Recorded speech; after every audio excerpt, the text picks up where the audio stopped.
Alrighty.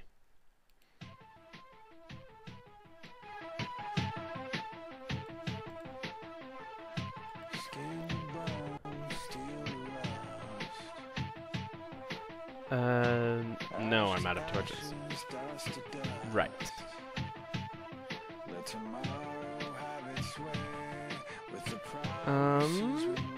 So... I don't have a different block that I can actually use. Oh.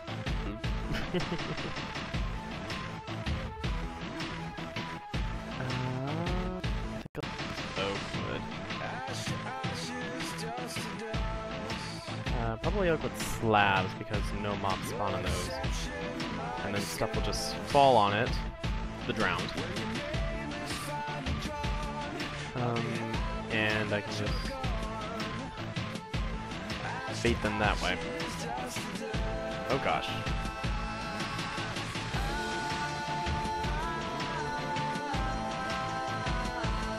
Okay, what do I have on this again? I'm breaking in. I also don't have any enchantments on my axe. I should do that sometime soon.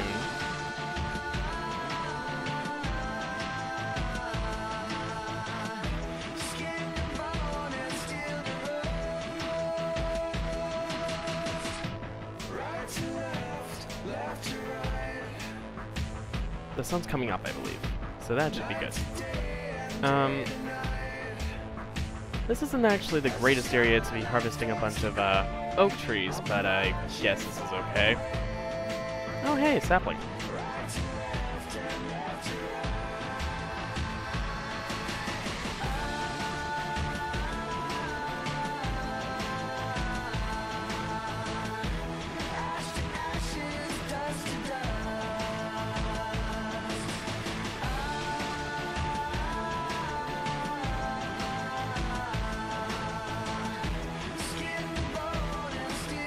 Nope, the sun's going down, never mind.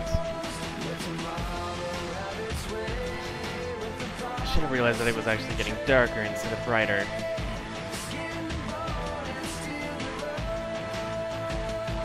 How long has it been since I slept again?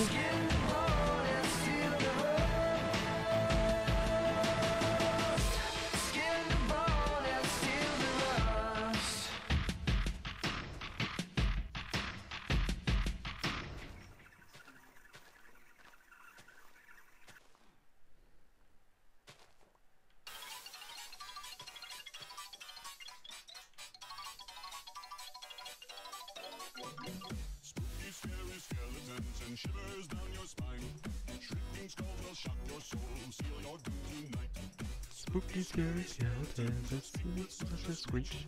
The shake and shiver in surprise when you hear the zombie shriek.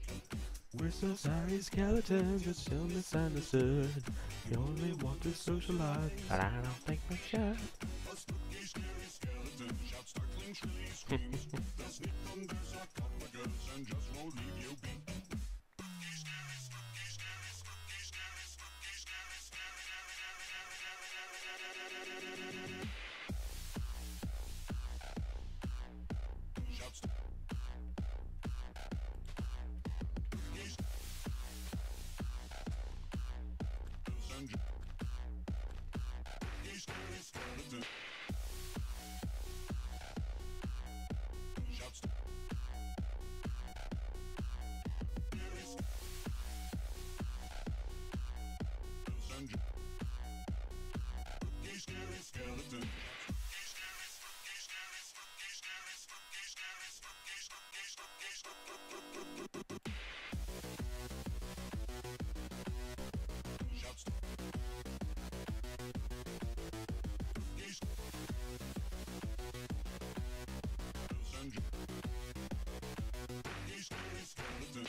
Also find it annoying, mildly, not too much so, but it's a little just visual annoyance that can't see breaking animations right now with shaders on. Don't know why entirely, but...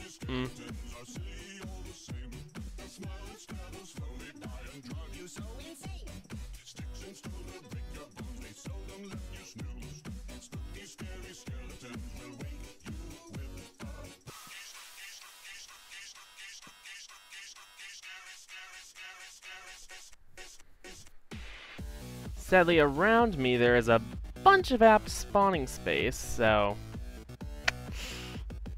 that's just great.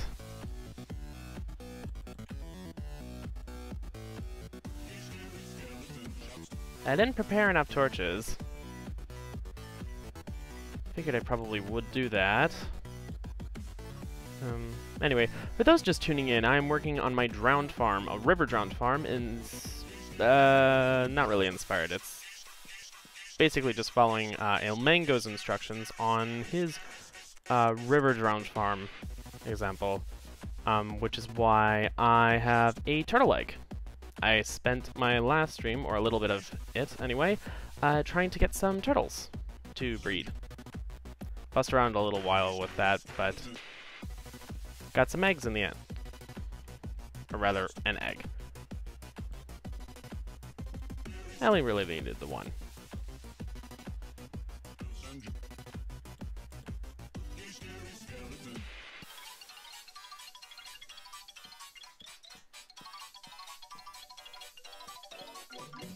This is clearly not going to be enough slabs.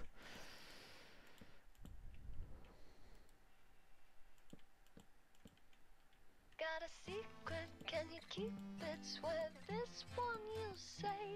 Better lock it in your pocket, taking this one to the grave. If I show you, then I know you won't tell what I said.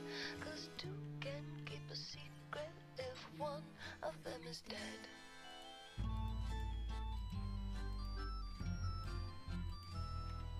Why do you smile like you've been told a secret?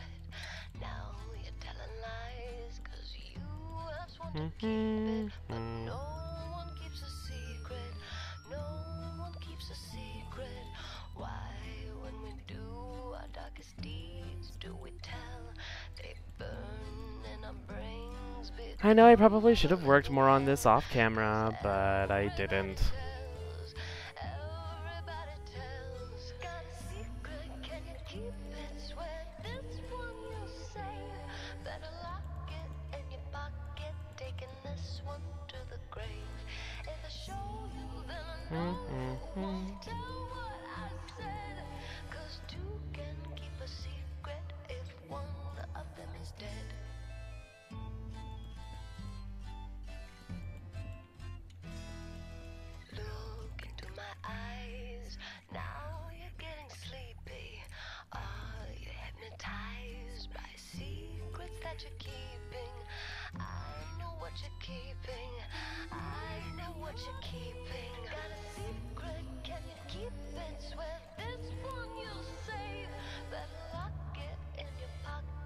Oh, right, I'm out.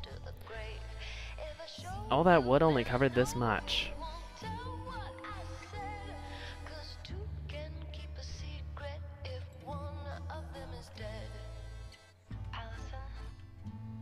Yes, Catherine.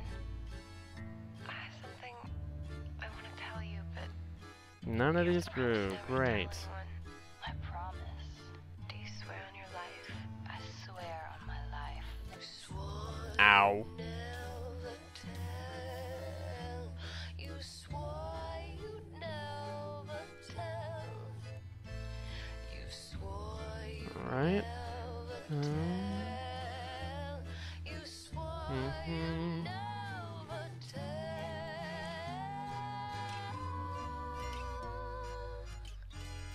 Got a secret, can you keep it? Swear this one you'll say. Better lock it in your pocket, taking this one to the grave. If I show you, then I know you won't tell what I said. Oh. 'Cause two Why am I suddenly getting a bunch of beef from these cows? one of them is dead. Got a secret, can Ugh. you keep it? Swear this one you'll save. Better lock it in your pocket, taking this one to the grave. If I show you, then I know you won't tell what I said.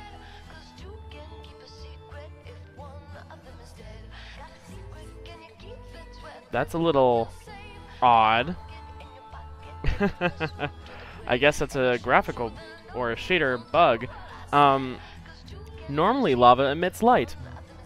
Of all normally all kinds of lava, including flowing lava, emit light. Technically, the area around this is lit up, but visually it's not being drawn as being lit up because the entire light engine is redone with shaders. So, I guess that's a bug for Silder to have to fix. I'm guessing that flowing fluids technically have been optimized, or, well, maybe not just optimized. I know that water has had some changes done to it. But maybe flowing fluids in general have had some changes done to their fluid states and such. So now, by shaders anyway, it's no longer able to make the flowing lava light up. Interesting. I always find that kind of stuff intriguing. It might just be the part of me that wants to be a game developer someday, and just like the part of me that is just a programmer today, even if game developer tomorrow isn't quite a thing yet. Oh geez. Well, that came out of nowhere.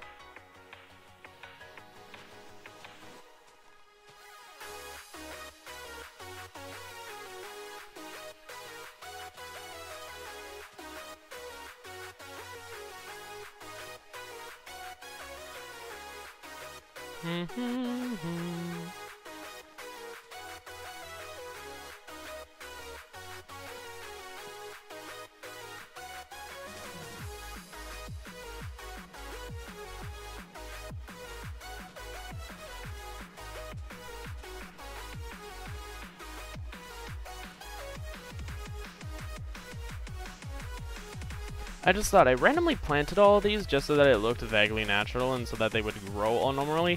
Technically, I don't have to do that. Oh. I was playing too much Factorio earlier, I'm guessing.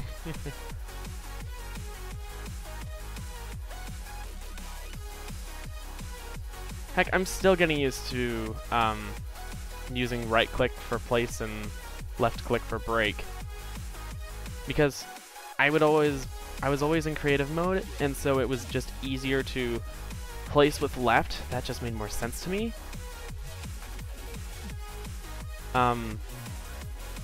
But so many mods have little problems with the way that right and left click work.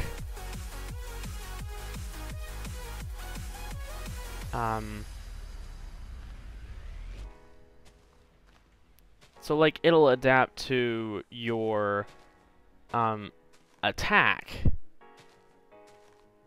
but usually there were little things that were problematic or what have you.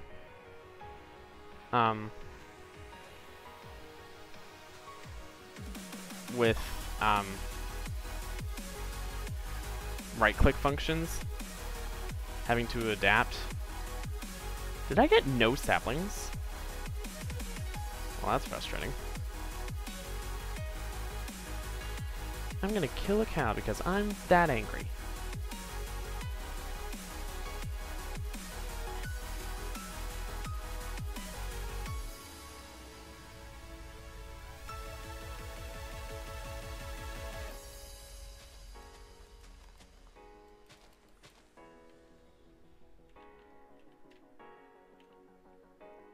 Yeah, sweeping edge. I almost forgot that I had that in my inventory, and yeah.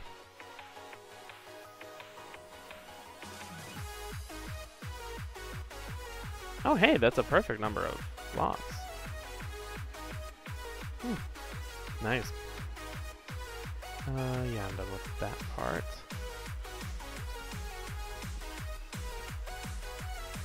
Is it just me, or does it kind of look like some form of cell shading is happening, but it sort of reverse? And based on reflective surfaces. That's yet another little visual graphical glitch, I guess, that has to be one of those little kinks that has to be worked out on top of the little weird flashes, but I think that might just be calculation errors or something.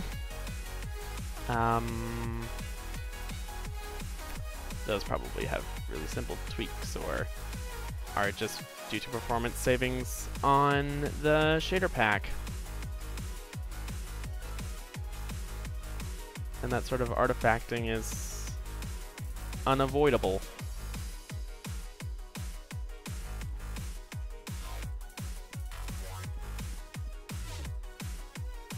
Don't entirely know. Although I guess, again, on top of, or speaking of graphical glitches, earlier today, I have an iPhone. It's on iOS 12 right now. I prefer to keep things up to date.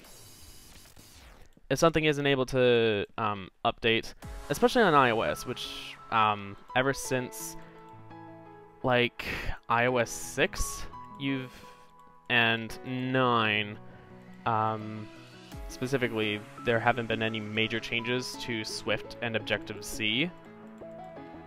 So parts of the operating system just have not had to have major overhauls, and so most apps and stuff are still able to work just fine. So I generally feel safe updating.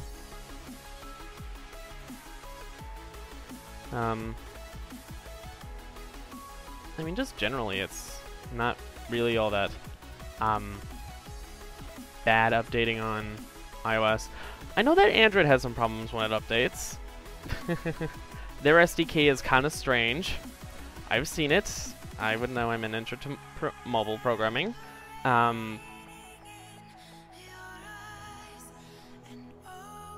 Admittedly, we work a little bit more with iOS simply because it launches faster, and we have macOS virtual machines in my intro to mobile class. So that's that. But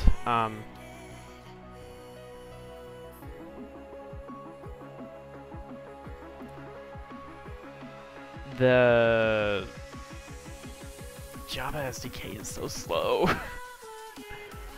On top of the fact that you're basically running a virtual machine on a virtual machine, problematic. Java runs itself in a virtual machine as well, which is very resource intensive, and that's why allocating so much memory to it is kind of essential. And additionally is why Bedrock is able to run so smoothly. But I guess Java has its own little advantages that we can see through the ability to mod, because of the fact that Java has the ability to have jar input. Sort of a manual input of code that alters or changes what normally would be there. And because of the fact that it compiles or goes from this shortened version of what is normally typed out in full Java code, the jar file is the shortened version. It's called obfuscation. Because it's basically made not readable by humans, but it's able to be interpreted by a compiler that basically builds direct into your machine's understood language. Most computers have a different what's called opcode. Essentially, to really simplify it, different types of processors have different kinds of opcode, specifically because of the fact that coordinates of certain processes and different numbers representing those coordinates don't line up with the same processes. Yeah. And like comparing two numbers, a comparator function, one of the most common things, it returns if the two things are the same or not. When computer A has that as code 06, computer B could have it as code 05, which is problematic and is why you have to have completely different builds of most programs, and you can't just download the same exe as someone else wound up getting on their computer. Unless you have the exact same computer, and sometimes not even if you have the same computer, because you could be running different versions of something, which would mean that the program itself could also be wrong.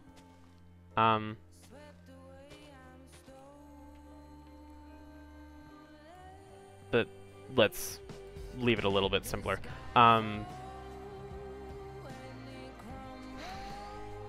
Yeah, it's basically what Java was entirely intended for. To make things a little bit simpler to go between computer and computer, you could just download a jar file, and then it would run on the virtual machine that understands the Java code.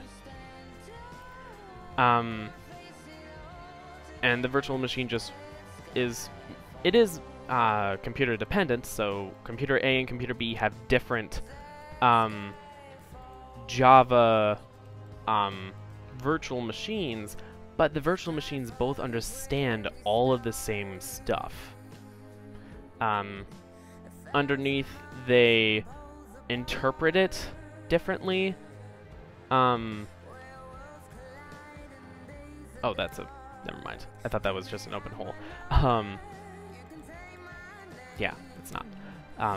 But the Java virtual machine understands it as whatever it needs to compute as. So, like, it knows that function comparator means send these through gate 05. The numbering system is different than just simply that. It is bigger, more complex, and is the reason why operating systems exist, because they do all the big management of... because there are many more than just one gate that something can go through. Especially if you're comparing multiple things all at once. More than two.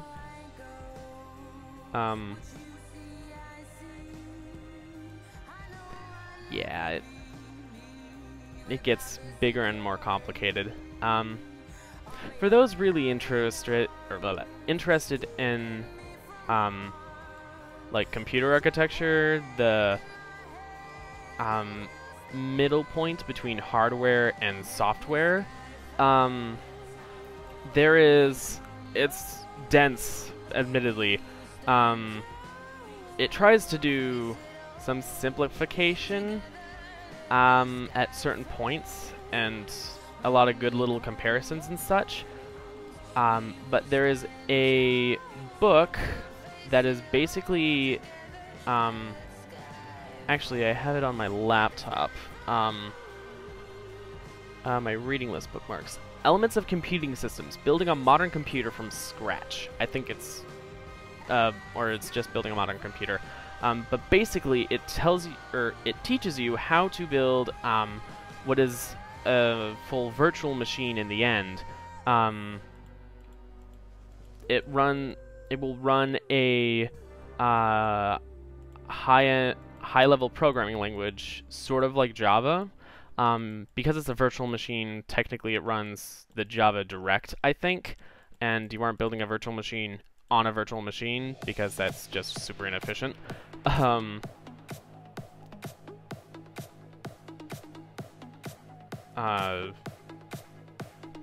Yeah.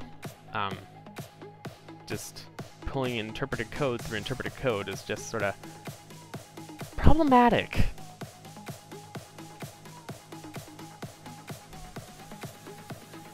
Like, it has to be converted through 2 different systems.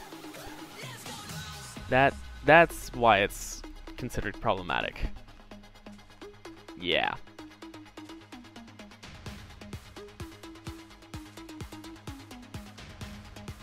And technically, because it's running on the same CPU as the normal computer's functions, it's in its own way already in this sort of running ability that it is in a sort of different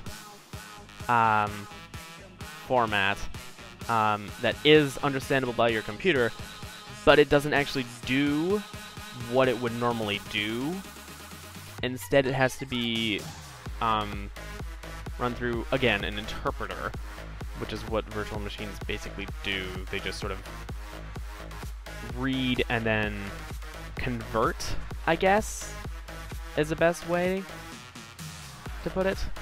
But if you're really interested in that, I would recommend at least going through the gates part and the introduction. The introduction and maybe logic gates. The introduction is not as dense as the logic gates and everything else, simply because it's meant to be the more surface level stuff before you get introduced into everything in a full scale, which I think is a really good approach to that. I'm just growing a full forest here.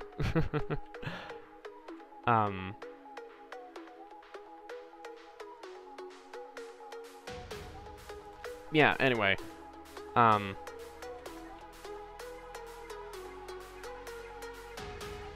Yeah, so... but I guess some more problems with Java. One of the reasons why I personally don't like Android too much, although I guess Android is not the only thing that runs on Java. Let me rephrase that. Things that don't need to be in Java, but that do run in Java.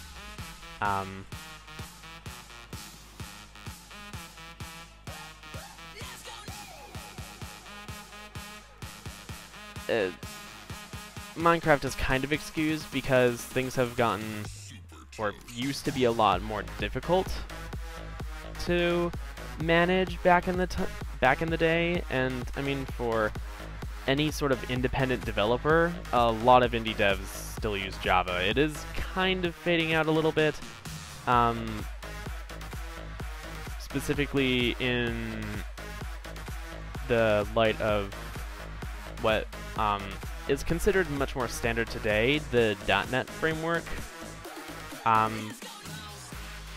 .NET includes stuff like Visual Basic, a slightly older programming language, and C#, which is much newer. It reads a lot like Java, and is one of the reasons why I think Java code is actually quite nice, except for a handful of little weird things. But that's because Java is actually functional as a programming type.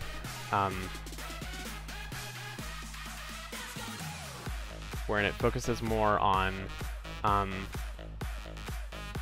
things being able to do stuff instead of managing data.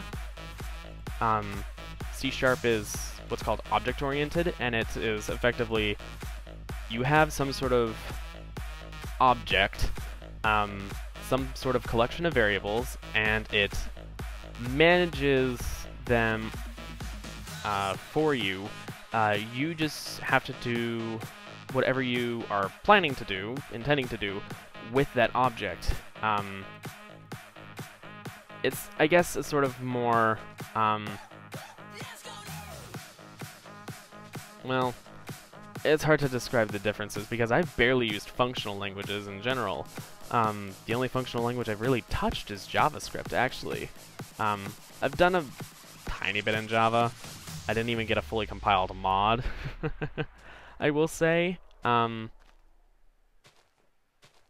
now that I think about it, I have messed around with Lua. I did get a compiled mod in Factorio. That was just following a modding tutorial.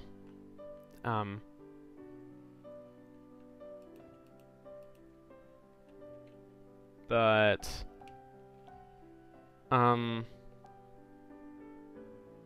yeah, I guess Lua is very functional.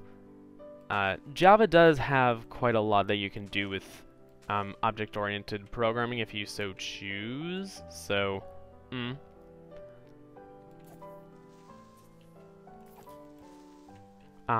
since Java was originally intended for stuff like, well, actually, it was originally, if you're really curious, its main thing was, or main creation, came from difficulty making a TV remote.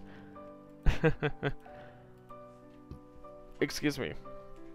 A TV remote, oh jeez, that worked on a high-level language that was able to function universally. So Java was created specifically for that.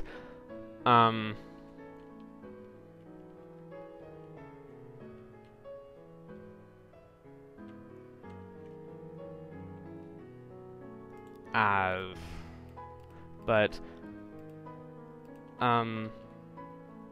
it sort of does a lot of management for you, which in some cases can be good, but the way that Java works is very inefficient. It makes use of, well, okay, let me back up. Its original form was primarily just for a really basic UI interface. It was, again, a sort of universal remote that was way ahead of its time.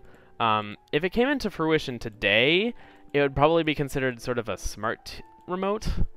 It was supposed to be a tablet that would interface with your TV and basically manually input channels and stuff, switch to different inputs. It's kind of on the level of a advanced cable TV remote, but it had an interface. It was a tablet with an actual screen and stuff on it.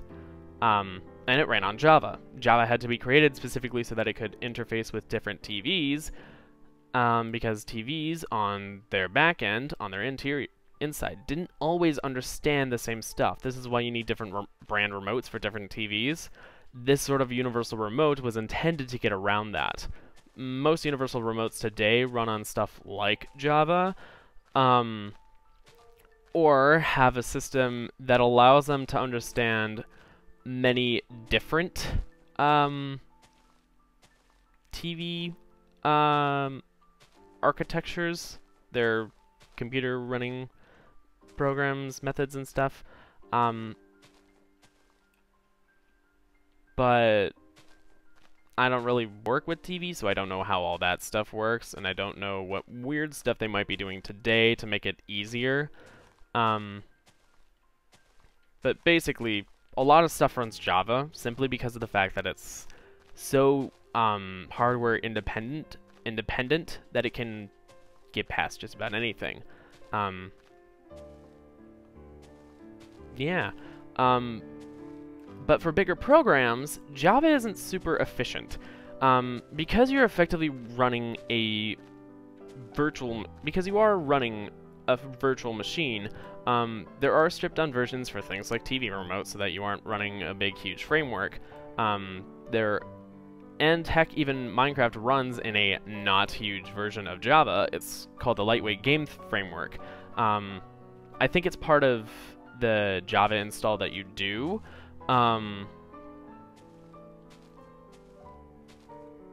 It's effectively, whenever you launch a Java program, it starts up the Java interpreter. You know, the thing that you have to install yourself and keep up to date and everything.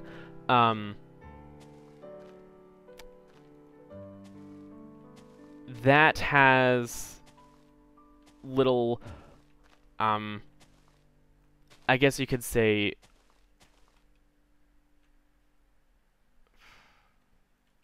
a library, or, how do I explain this? Oh, ooh, actually, this is actually a good little comparison to this. So, a lightweight library is effectively a stripped-down version of what the actual full thing is. So for the comparison that I want to make, you know how when you sometimes shop online, there's the option to go or select pick up in store. When you are working with things, or, well, okay, let me fully finish out the comparable thing. When you do that, you have the option to look at what store something would be in, and maybe the nearest store that something is actually at is hours away, or there's whatever you're looking at. Let's say you're looking at shoes. I don't know. It's just the first thing that came to mind. Let's say you're looking at a pair of nice shoes at this store. They only have 2 pairs, and they don't even have your size. Or they don't have the color you want or whatever. You have to go like 3 hours away in order to get what you want.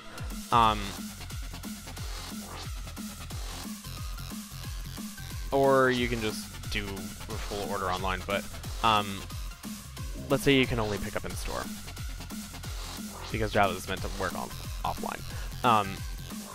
So you want to look and see where's the nearest place that this is actually sold. And, oh, it's actually this far away. It's sort of like that. It's a bigger catalog. The Java interpreter has a big, full catalog that for most programs doesn't need to actually be utilized. Instead, a sort of requirement section is set up, and in a program's jar file, it tells it only include these items. It's sort of like a filtered search option on that catalog, because the big.jar, or the big jar interpreter, is that catalog. It's the catalog of all the functions and methods and complex things that understand how to do this set of instructions, or this instruction, the set of instructions that complete this task, is what I would describe it as. And Minecraft uses Lujal, the lightweight Java game library. I like to say Lujal because it sounds funny. But the lightweight Java game library is designed specifically so that only a handful of things actually run in the Java interpreter, because games need a lot of memory and stuff, so that's how that works. Hello, Gaming Panda.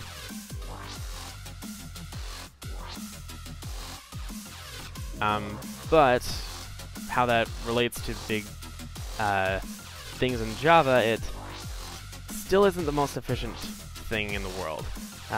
Because of the fact that you have to, again, run a big interpreter that interprets literally every line of code, and is continuing to run when you are going, because everything is run in that virtual machine. Even though its interpreter is technically there, it doesn't compile every single functionality into place. Because doing so would just take up so much memory that it would make no sense.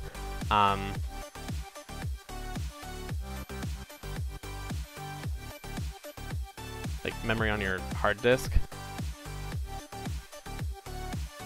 And because something might get moved around or something like that, it needs to be able to not do that. Can I join you? No, I'm in single player, sorry. How that relates to Android, well, Android runs on Java, which means that it effectively has a small virtual machine running on a already memory restricted little phone, a pocket computer, and you can probably guess that it's horrible for memory management. And Java's not, it doesn't really allow you to manage memory. I think it allows you to do, like,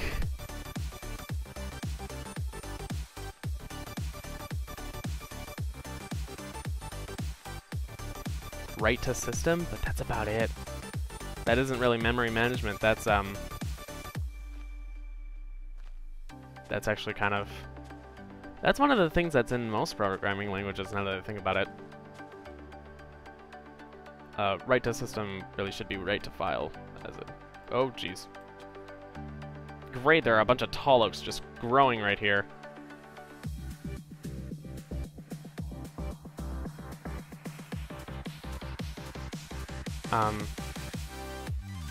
Anyway, that's one of the problems I have with Java, but I guess for Android, because of the fact that Android has,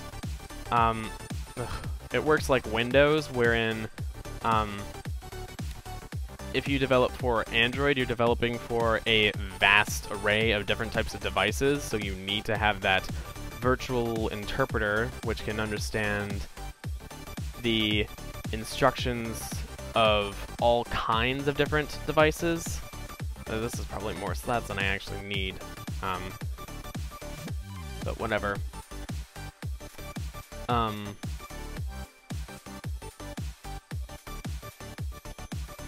But yeah, because of the fact that there are so many different phone types for that run Android, you're kind of limited in what you could possibly do for without some sort of Java-like language. I think programming languages like Python were proposed as an alternative to Java originally. Something that is at the first time you run the program or when you install it, it sort of works like how Java does. It does a virtual interpreter, which is slower, but as everything is interpreted, it writes it to a file, which is then later called upon, which makes everything run not only faster, but removes the need for the virtual interpreter. And that would be a good way to get around the minor problems with Java. In addition to the fact that some sort of better memory management could be included in whatever higher level programming language is there. Apple has always gotten around this problem because of the fact that they have an absolute understanding of their computer architectures. So, Objective-C and Swift are able to get around all those problems because they're specifically designed for Mac and macOS or iOS devices. iOS being sort of based off of Mac, it functions close enough, usually, that you can just launch a little iOS simulator even on your Mac machine pretty easily. I think you're actually able to run the same applications I think they compile the way that I was just describing as well. The first time you run an app, it's a little slower because it writes this understood way of running the program to your system, but then whenever you're loading it later, or heck, maybe it even, when it launches, it starts working, and then what you get to use is the understood version. I'm not entirely sure, but hello, Pro Music. Hi, hi Claire.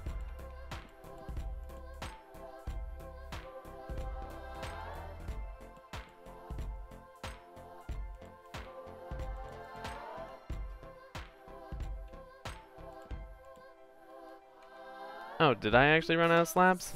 Oh, I thought this wouldn't be enough. Or, this would be more than enough. Guess it wasn't.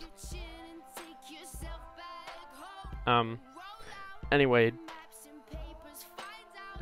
Because Java always runs in the virtual machine, it's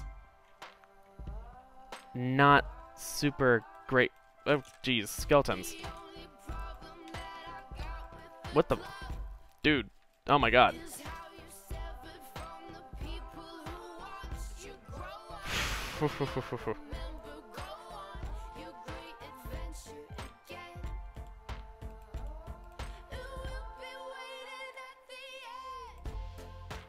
Bear in mind, this isn't just me shitting on Java, on Android phones or whatever.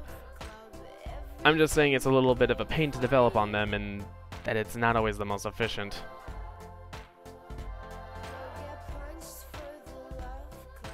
Or for people who write in Java code, because I guess it kind of takes a special kind of dedication, and it is basically just about the most popular programming language out there, next to some other high competitors like C#, SQL. Is SQL included in that?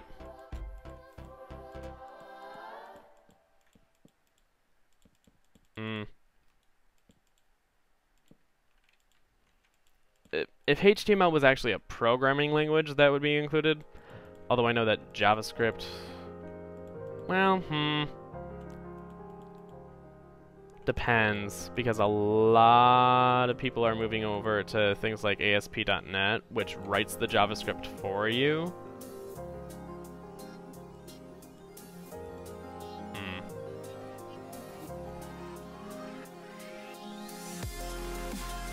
Yeah.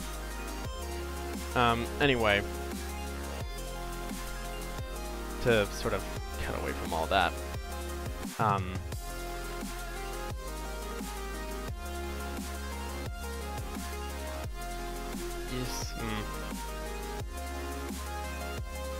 that's why Java Minecraft is so laggy sometimes. I don't even remember how I got into talking about that.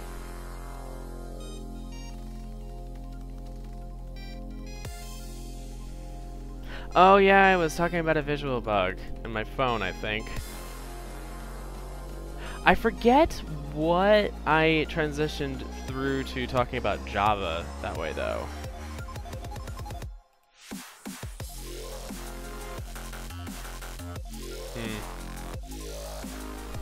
I don't know.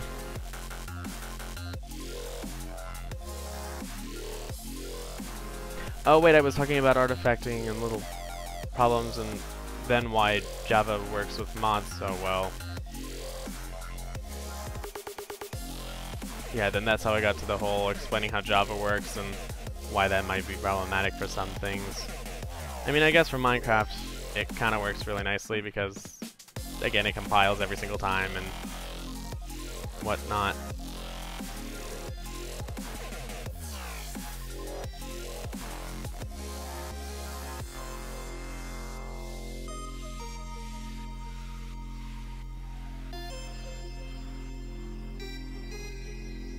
Hopefully this is enough slabs to finally get through all this.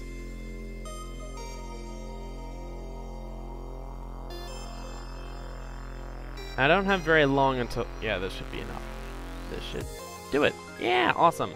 I don't have very long until phantoms start spawning either, so that's something to think about. And there aren't really any sheep around for me to collect some quick wool. Yeah.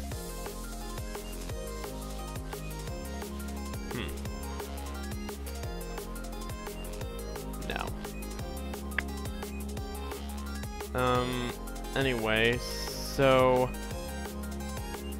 I don't even know what time it is.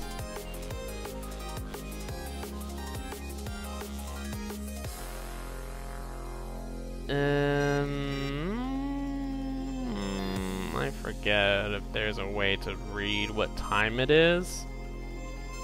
Flash time. Okay. Wait, hold on. Time add 1. Okay, so it's nearly morning.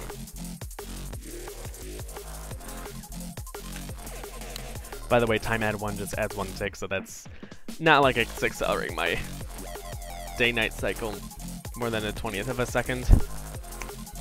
Or is it a 40th? 20th.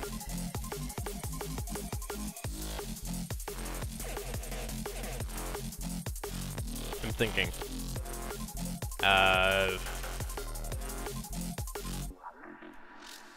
20th, right? I'm forgetting. I have a lot of saplings. Hopefully this rain lets up. Whatever. Ooh, I do know that I need a lot of wood still, because I'll need some fence gates.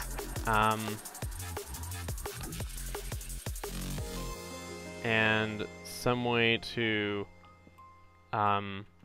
wrap around the water for the drowned farm.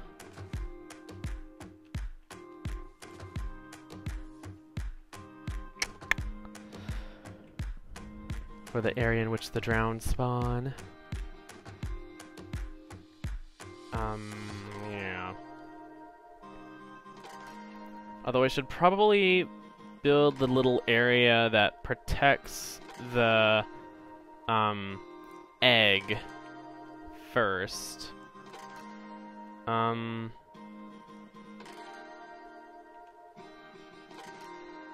figure out where the egg will be.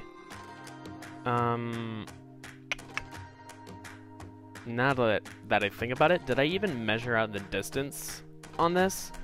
I believe that 46 blocks radius, which might be further than that, is how far mobs are attracted, or how far from the turtle egg mobs get directly attracted.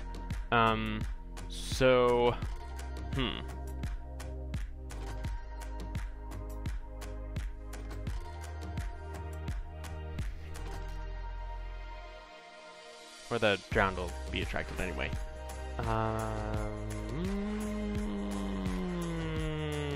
Let's say the approximate center is about here. Well, do I want to have it underneath or next to the farm?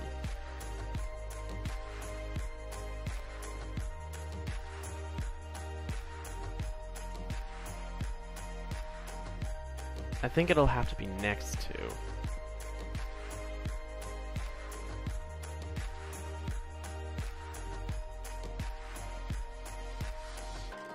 Now I am gonna have to probably light up the area underneath here so that mob spawning isn't taken up by the area underneath the farm during like nighttime stuff and whatnot. So yeah.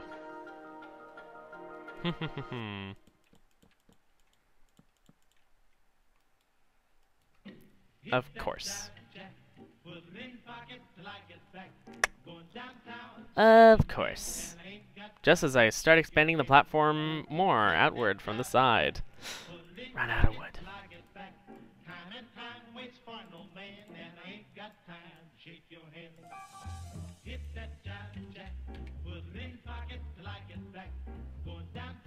This is probably way more than I actually need.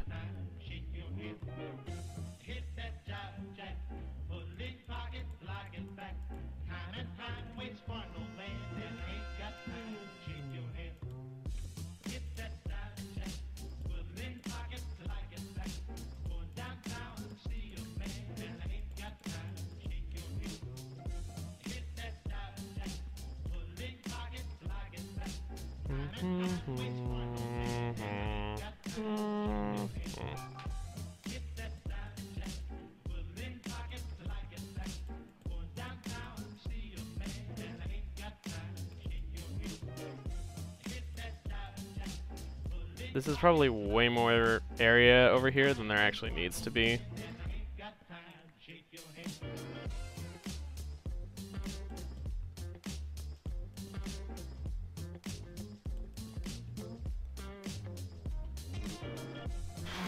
So, I just had a second thought. I need glass, don't I? I do, I think. So that actually means I should probably go ahead, mine some stone. Just enough for a furnace.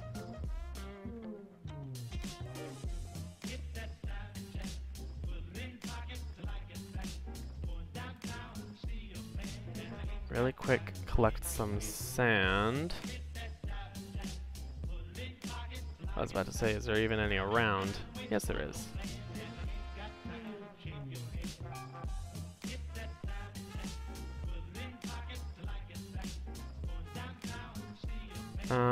Eight. Will that be enough?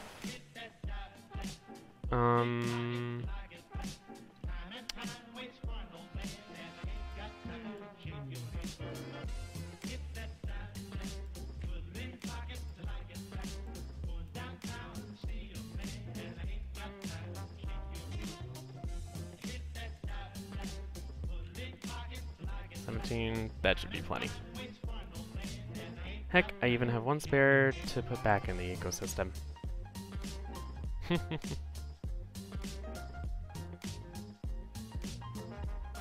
Alrighty. Up we go!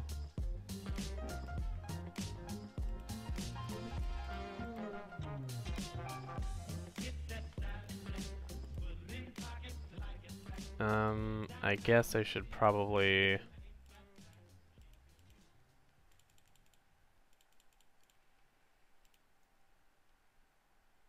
Well, actually I can just melt up 3 charcoal.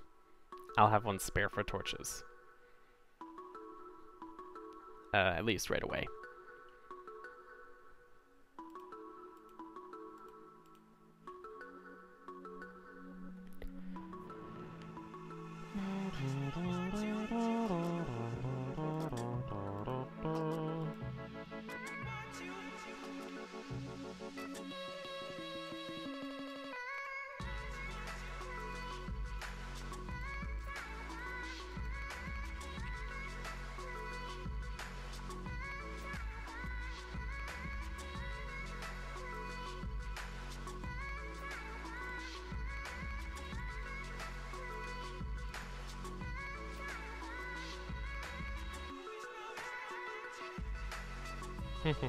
Alright.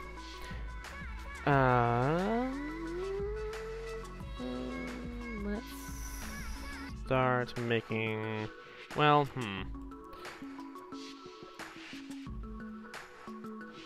around. Should that also be probably slabs as well, I'm guessing.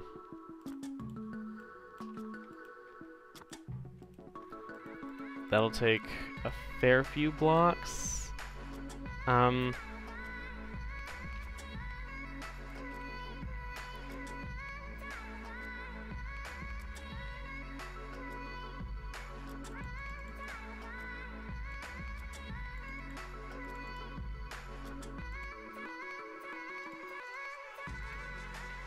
I'll make this too wide.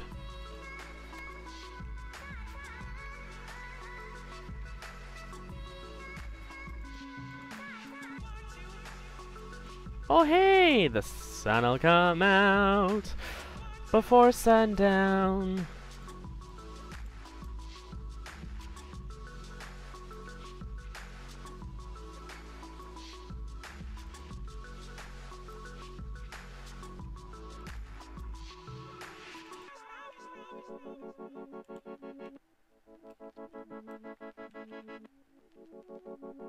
Although I guess now that I think about it, I probably should have just left that for a moment.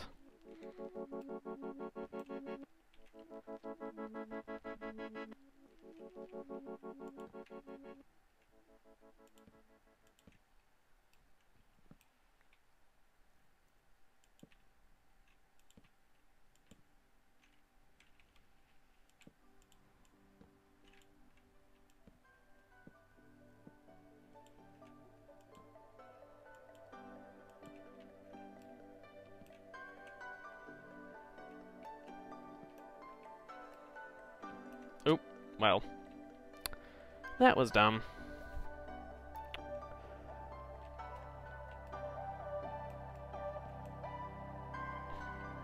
Bye-bye.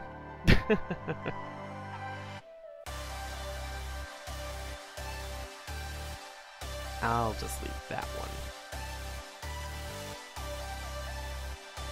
Wait.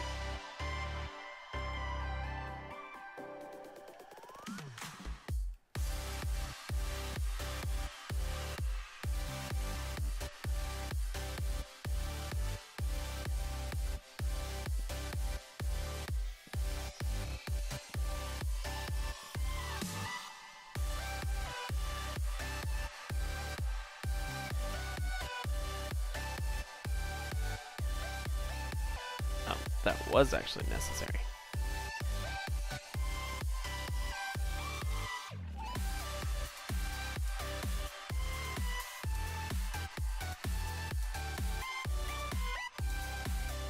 I think this is too wide for the single egg to be able to pick up all of the drowned.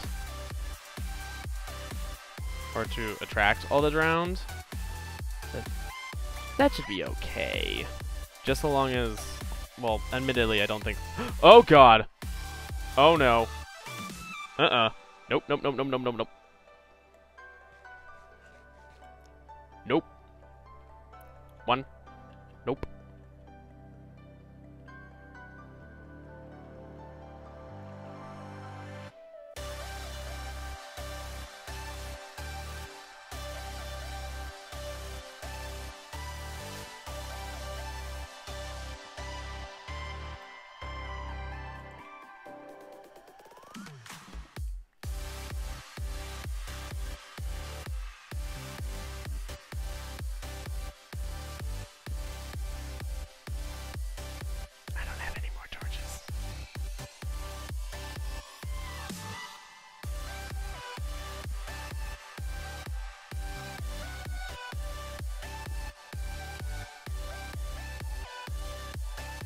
They are 2 blocks wide, so technically, this should be enough to fight against them, right? Or wait, can't they pass through some stuff?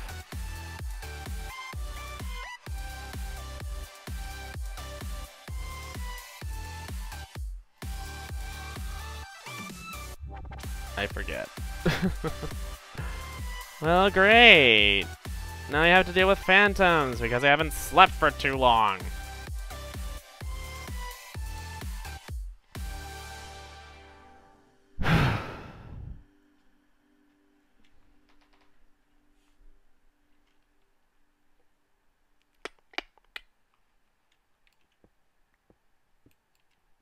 Oh, looky. I was gonna say, let's mine a little bit to see if I can find some surface coal or whatever. Maybe just expand this out, even, just to make it a little bit more livable. But no, I was able to find some coal right away. That's great! Except, of course...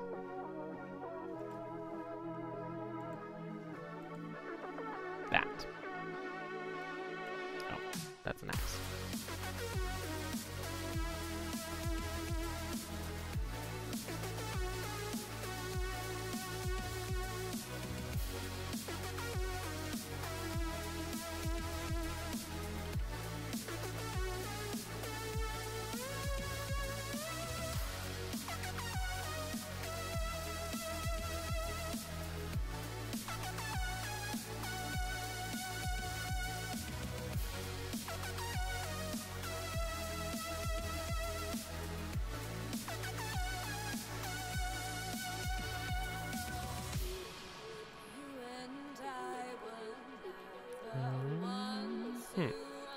60 torches. That should be good for now.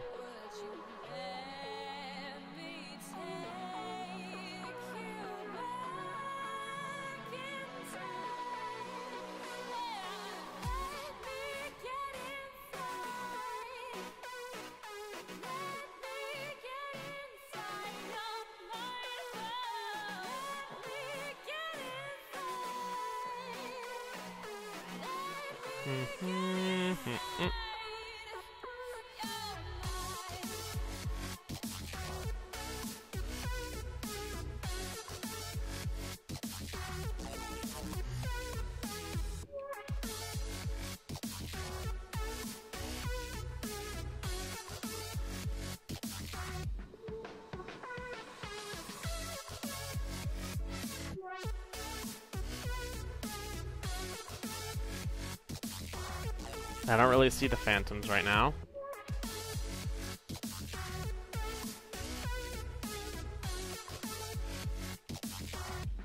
Where are they at?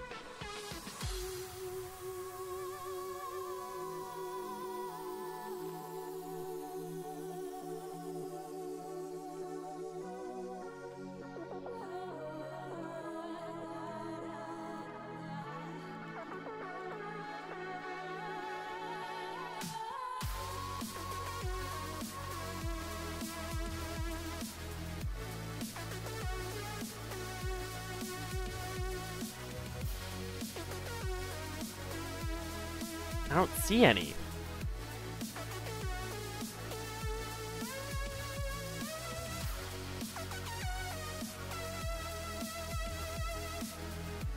Did they despawn or something?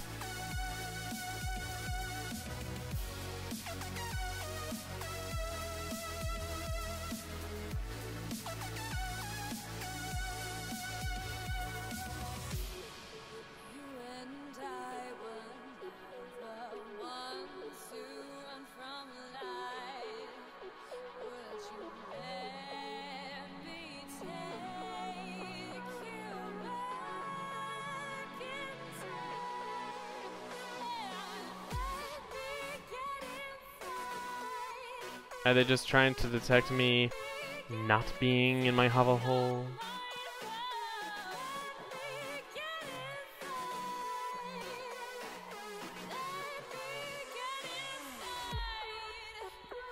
There is no way I just straight up deterred a bunch of phantoms.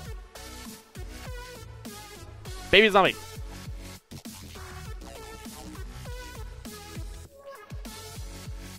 Ow.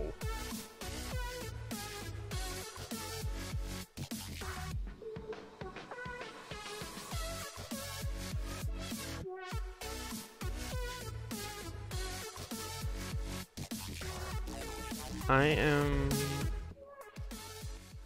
going to turn that down just a little bit.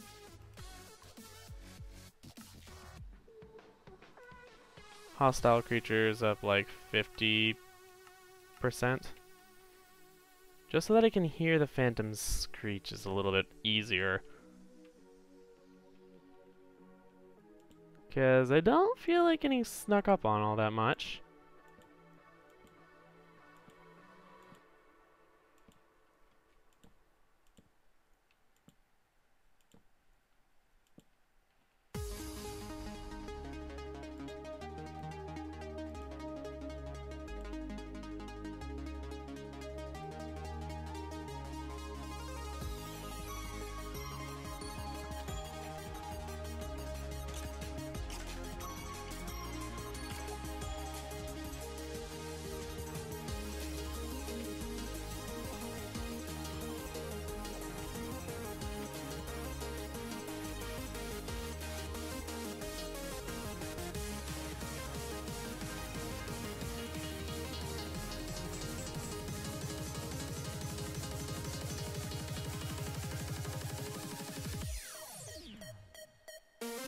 Oh, there are sheep around. Yes, got a little bit of wool. Not much, though. Do llamas drop... I was about to say llamas. Do llamas drop wool? I forget, but I don't need to actually find out.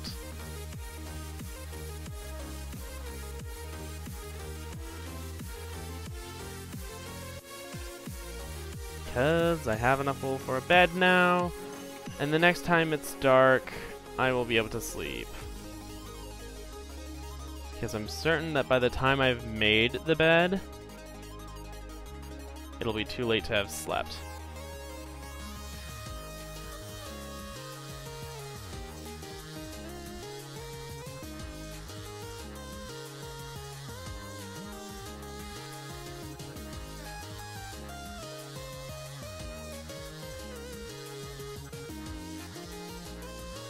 Well, oh, maybe not. Aww.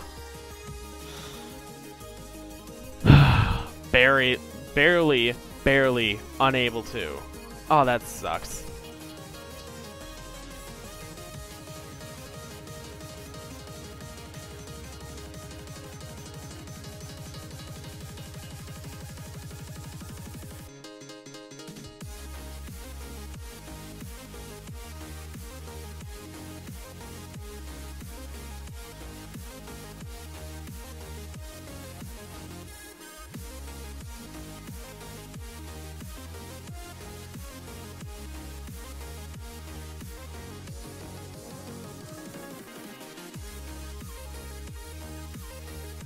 Oh my gosh, I've used that many torches. Eh. Heh. Maybe I should like make a chest or something.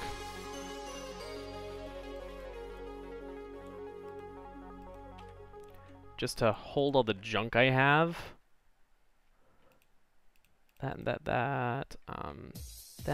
That. Mutton does better for food and stuff. Don't really need ladders.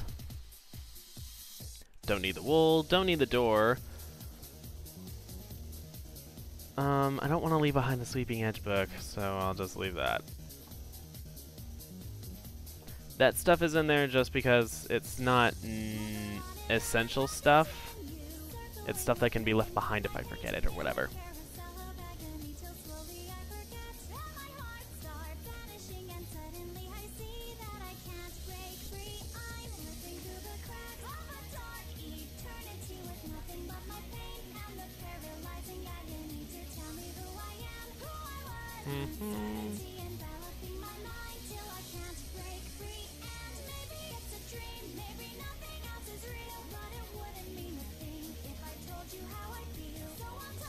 I will definitely need way more wood.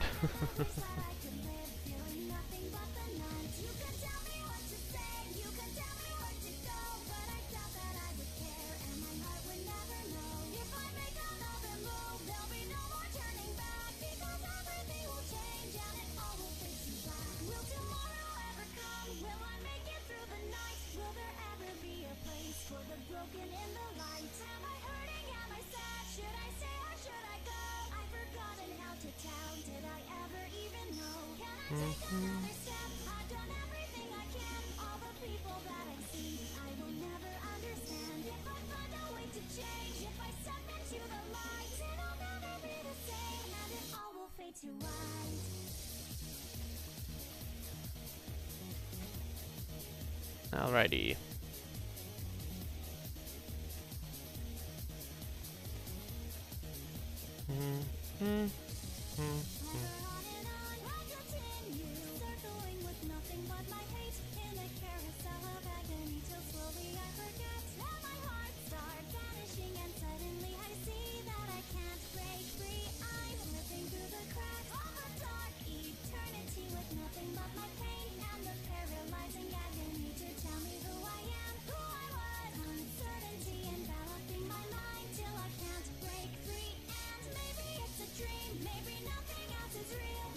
Okay, let's hope that this should cover me at least for a little while.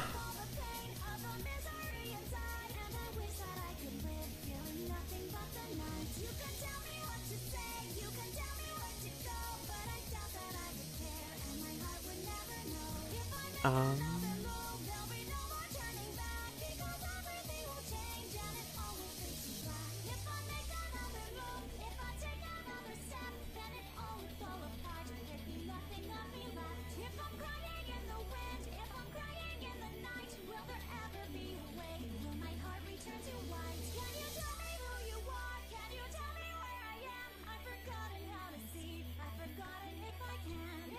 Ooh.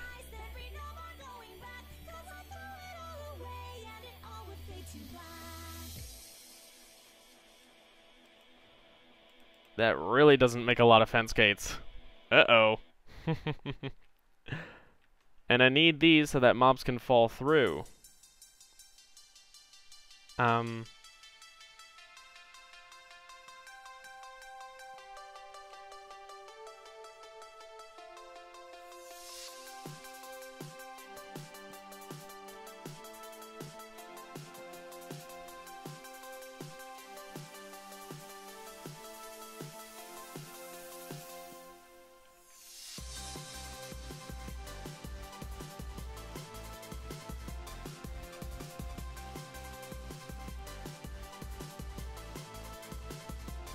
I need to conserve frickin' fence gates. Ha ha ha.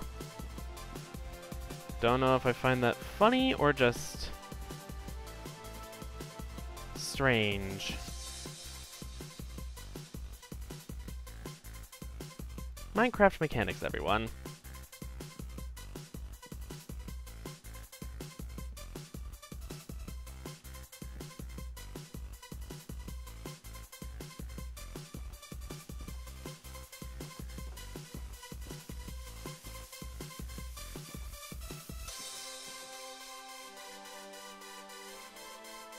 They just have to all be opened. Water won't flow through them that way. But mobs will slide through them vertically. Because there's no hitbox. There's like... Technically they don't have a place to stay on. Yeah.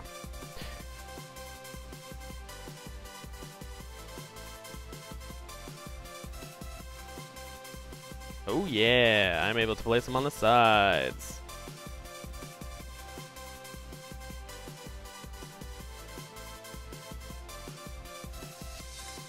Maybe for the sake of ease of building, I should just leave these unopened?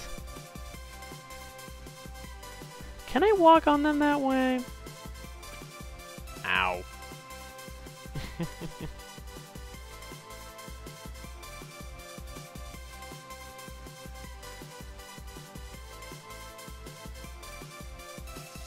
Oh, yes, I can. Oh, but I can fall through them. I can fall through them if I time it just wrong.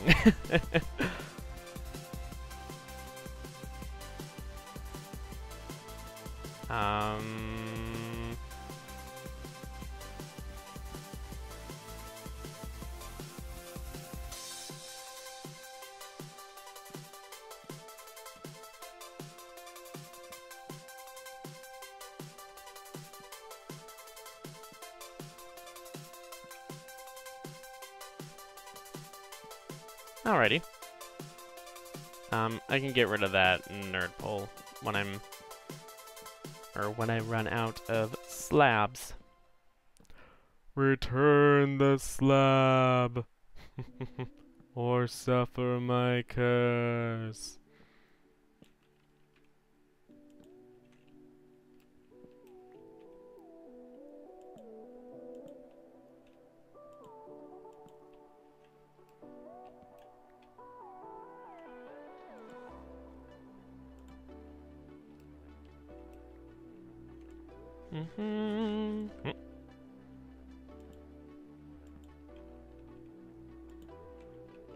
Excuse me.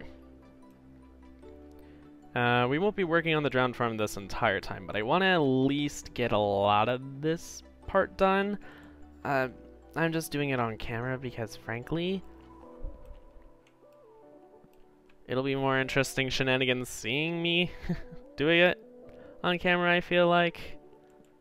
As opposed to it just being, well, next time it's done.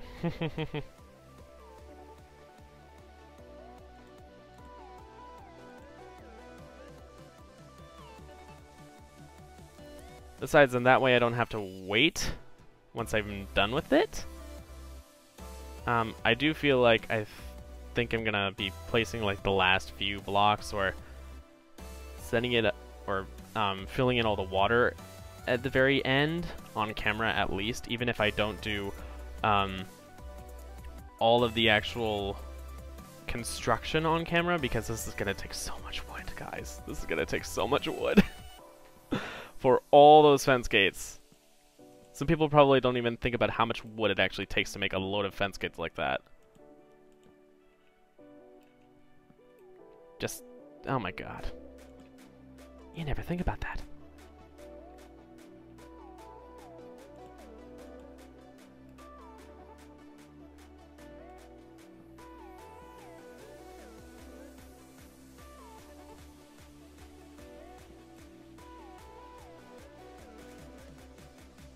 Mm-hmm.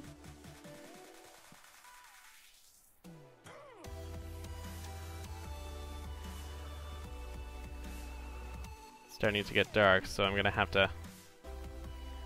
I can place these last two slabs, and then... Ow. Time to run on back.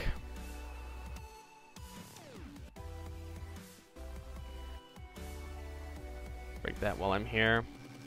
And hurry on inside my little hobbit hole, whatever this is, before some phantoms start spawning on me. And sleep. There we go. There we go.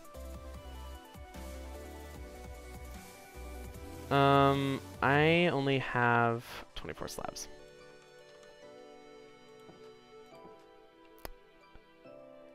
Need to chop some more wood now. Maybe I should also just use this platform to jump up, like I intended for it to be used as.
Yes.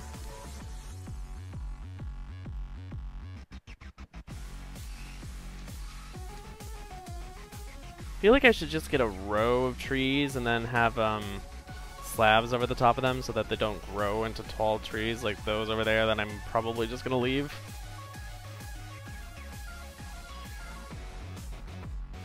I think I will do that. That won't be too bad.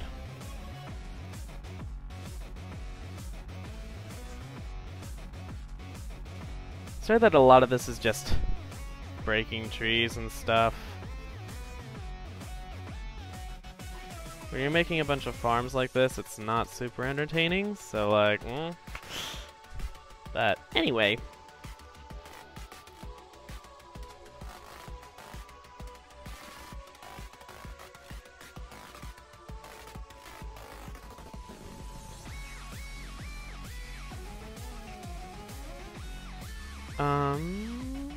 Where's a relatively flat area? Here.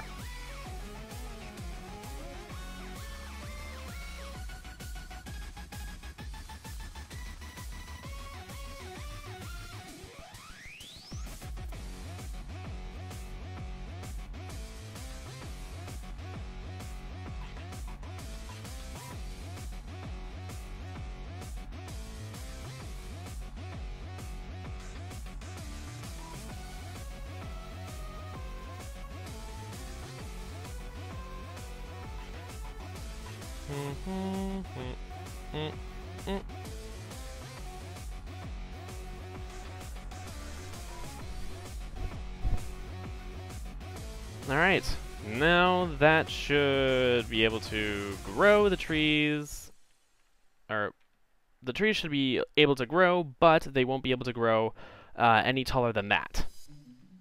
So that actually kind of might limit their growth a little bit, but it won't be too much.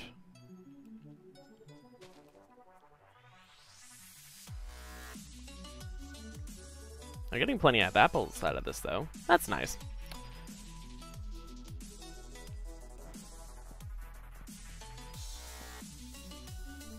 It's always a matter of... I'm thinking in terms of apples. Yeah, when you... just whenever you need to do something like a wither fight or whatever, and you want a bunch of golden apples, it's always a matter of, I don't have any apples because I've either eaten them all or I've thrown them all away.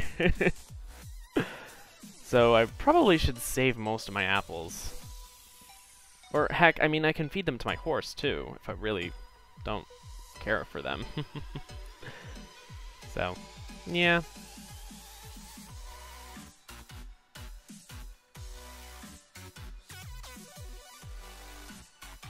There's all the glass. Now, I need to build the little under part to this, so, I also gotta remember, what's the sort of configuration for this? Oh,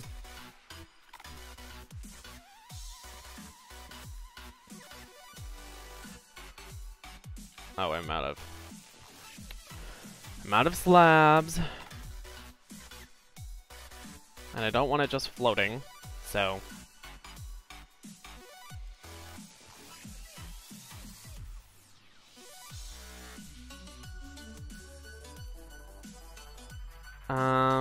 I'll just make a few dozen slabs.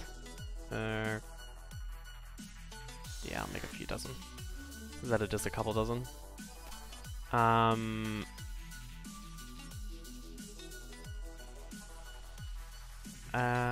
I will bring this crafting table with me, because it's actually going to be easier to bring it along and have it more centralized instead of just all the way over there. Well, if this isn't actually that close to the center, this is closer to the center. And then take the glass.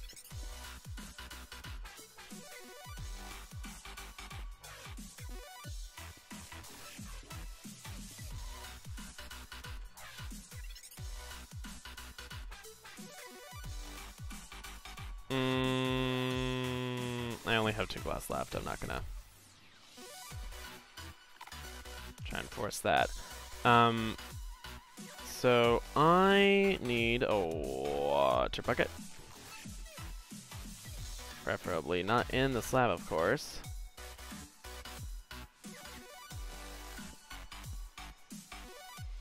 Actually, now that I think about it, I probably shouldn't be doing it like that, but okay, whatever.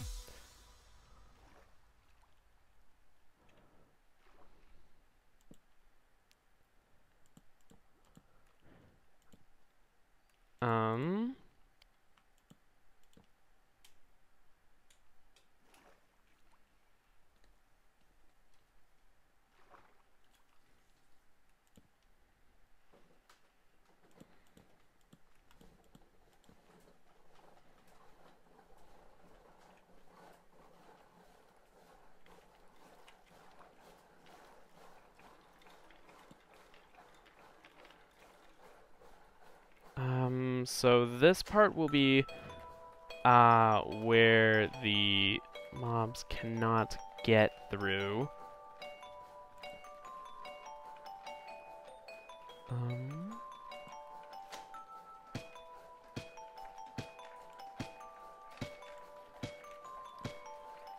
Oh, well. I am able to walk on this platform, so...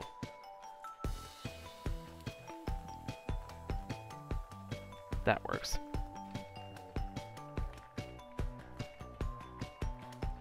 And this is at the bottom of the block. Yes, it is. So that works for me.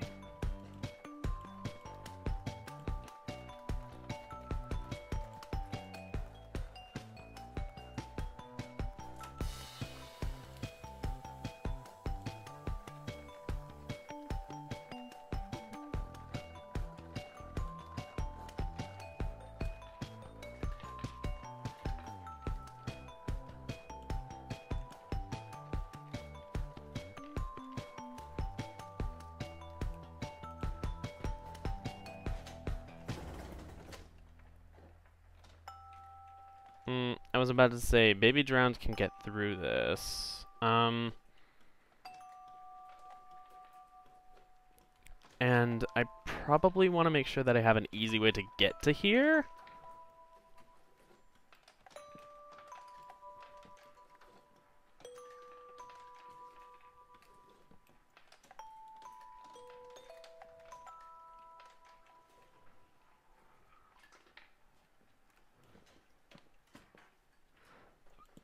Excuse me.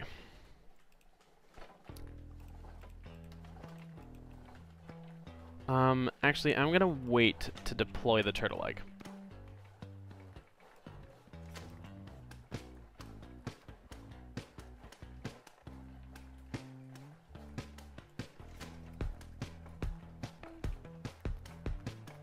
Mobs can still get through that size gap. They cannot get through this size one.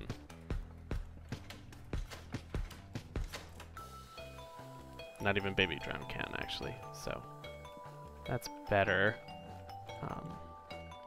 So this should be good. And if I want to add like a hopper or whatever, this should be good. Guess what game I got? Hi Chesty. What game did you get?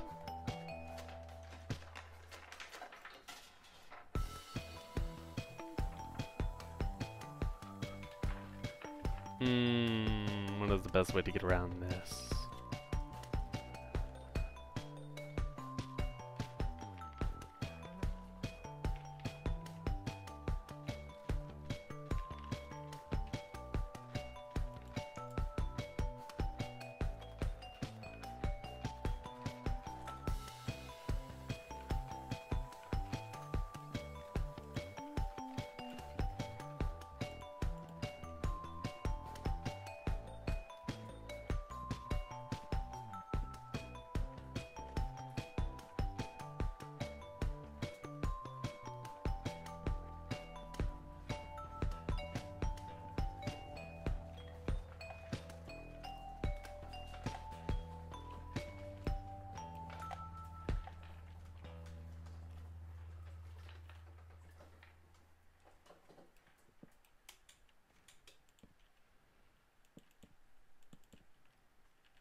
Minecraft.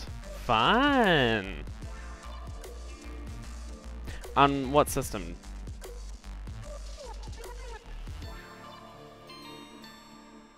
Or like, what version I should probably be asking, like, Java or whatever.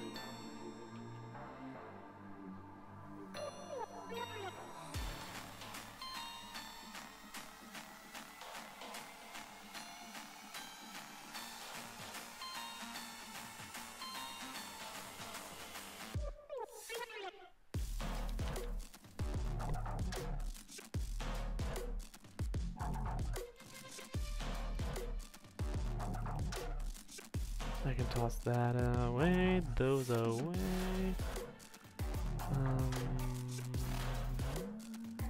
Yeah.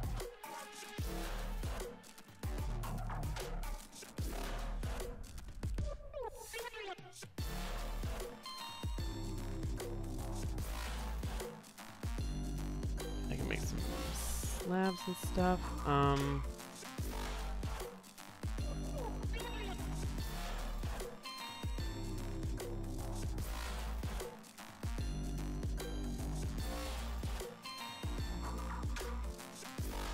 16. That's not very many. You don't get very many fence gates for all that wood. Oh, jeez. Good thing you don't get suffocated in leaves. Ugh.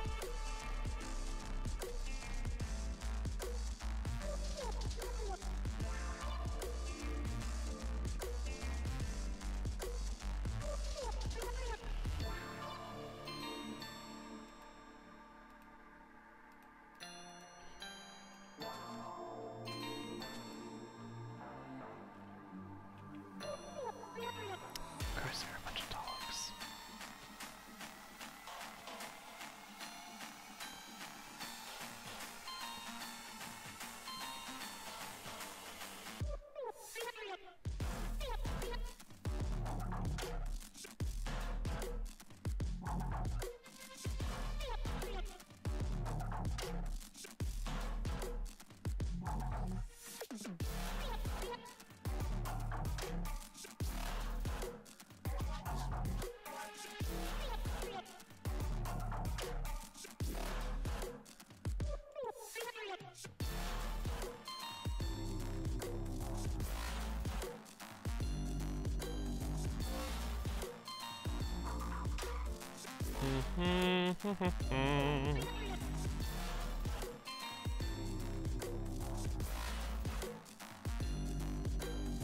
That only got me this far. Yay.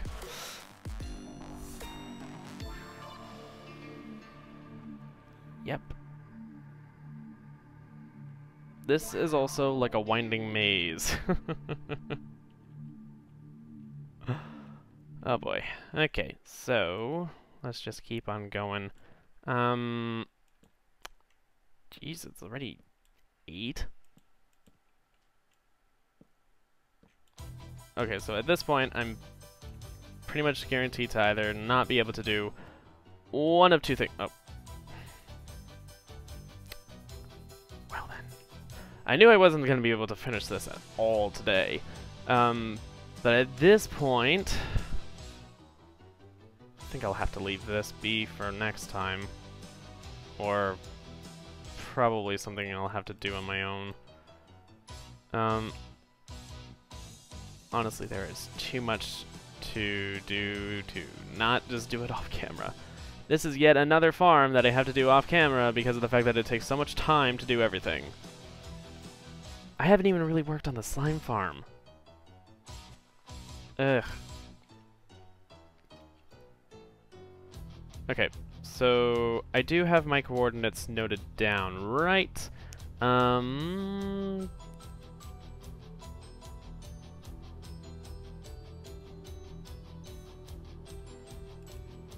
Yes, I do.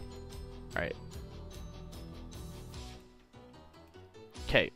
Do I have anything else marked down of notable interest? No. Not really. Alright.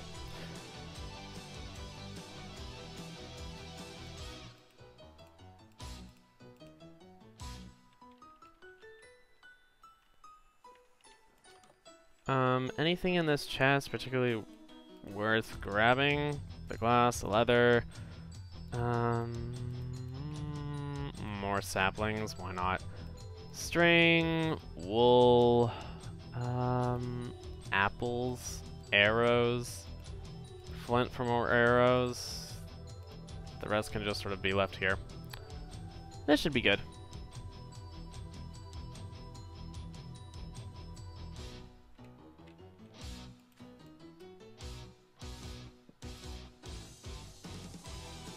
Alright, Maxus.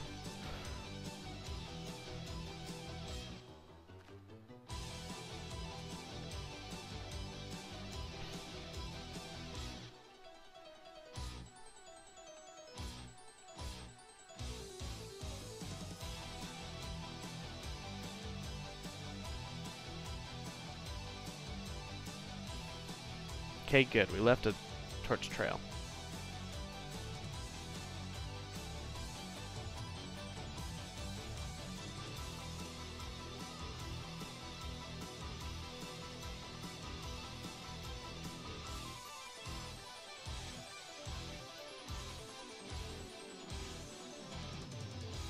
but I can't seem to find the next torch. Oh, over here, I think. Is it? Yes.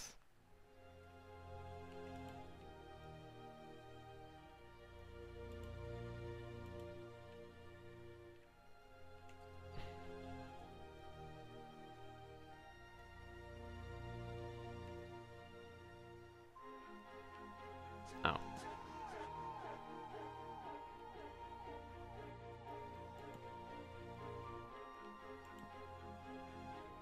Oh boy.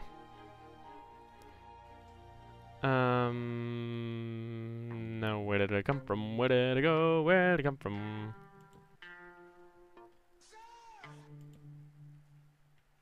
Blue jeans, white shirt, walked into the room, you know you made my eyes burn. It was like James Dean, for sure.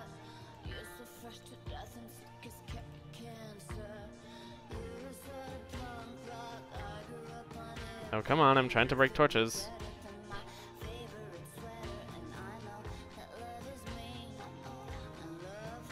Alright.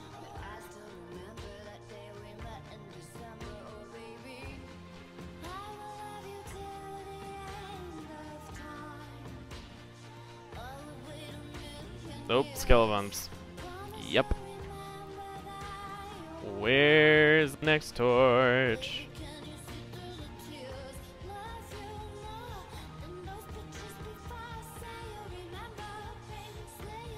Is this an igloo?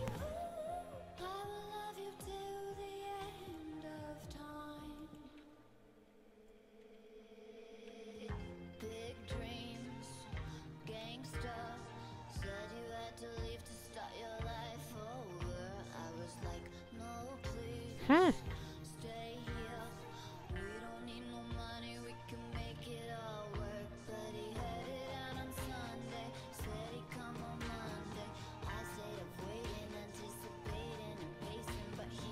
Where's the next torch? They are hard to spot, but I guess once you start going in a relatively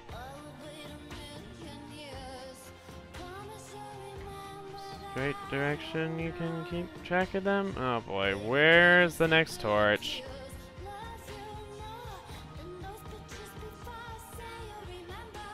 Oh, come on.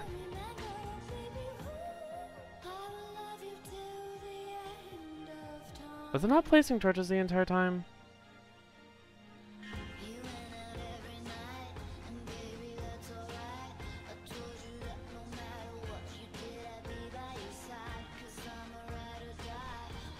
Where even was the last torch? Right there.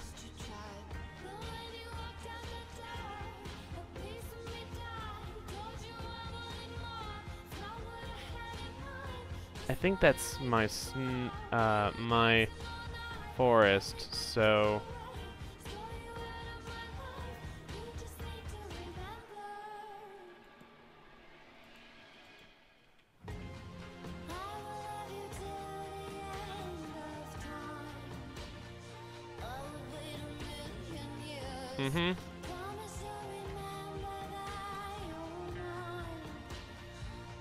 And then this is the outlet for my nether portal. And here is the path that I've made that leads back home.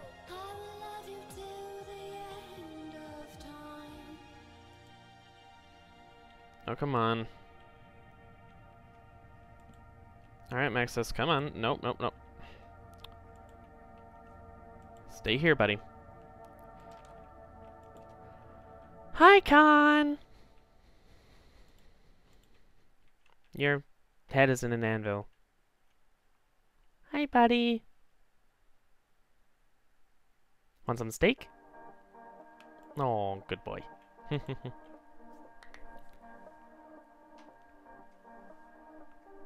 Hello, underplayer, and no.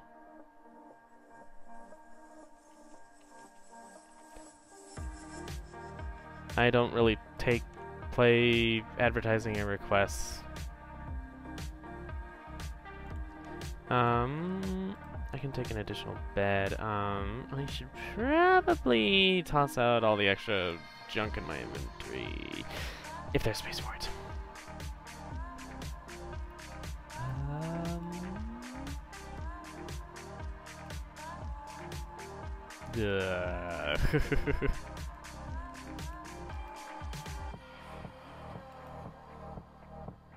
Probably should have left those behind.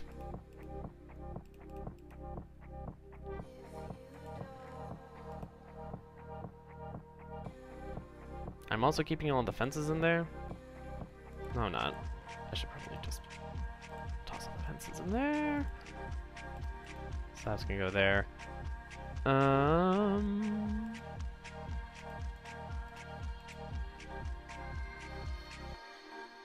Ooh, I also should have left the turtle egg behind. Lovely. I guess I'll just hang on to it. Do I have enough levels? Yes, I do. My sword now has sweeping edge. Lovely. What am I using notifications?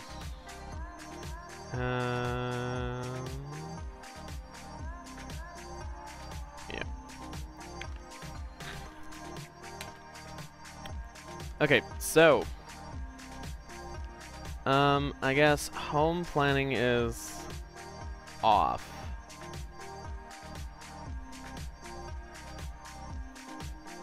Also, I see you. Hi, babe. How you doing, Andrew?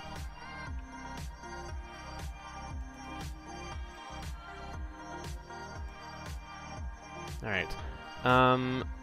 So from what I know, there is supposed to be a village over yonder. I'm not entirely sure where, but it's beyond the extreme hills, beyond the drowned farm. So actually maybe I should have gone the other way when I was treading back from there.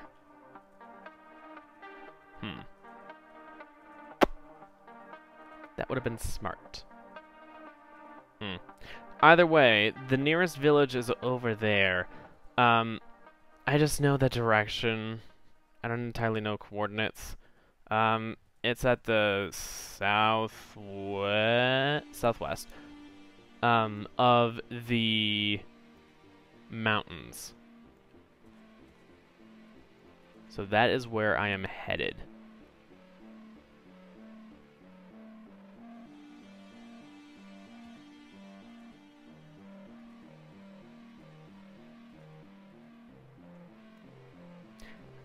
I see what I meant to do with all these torches.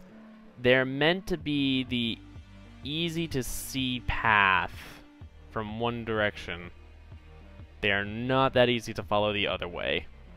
But I guess I kind of worked on it a little bit.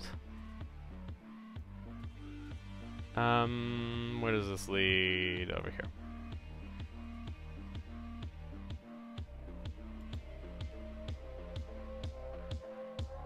I know it uses a lot of torches, but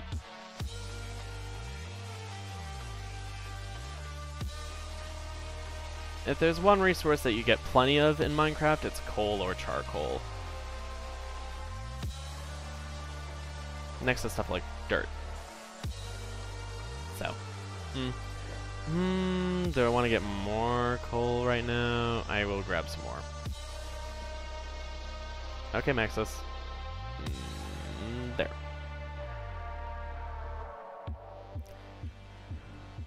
So what I want to do is find a village, hopefully find a librarian that can trade mending. Now, sadly I don't have any emeralds right now, and I'm expecting that I will probably wind up having to pay for that. Oh, crap, I just realized I forgot to grab the sugarcane, the potatoes and stuff.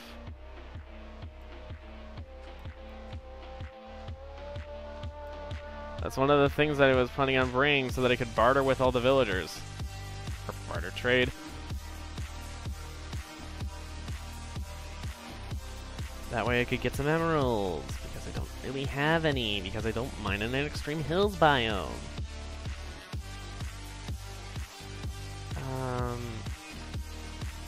I guess I can make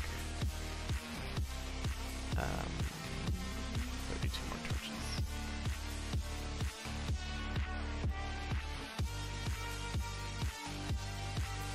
Alright, Maxis. Let's go!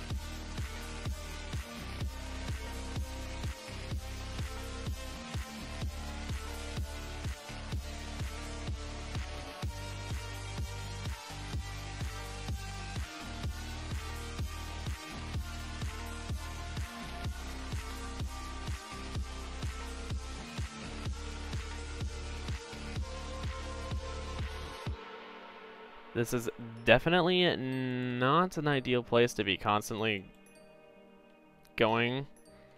Oh boy.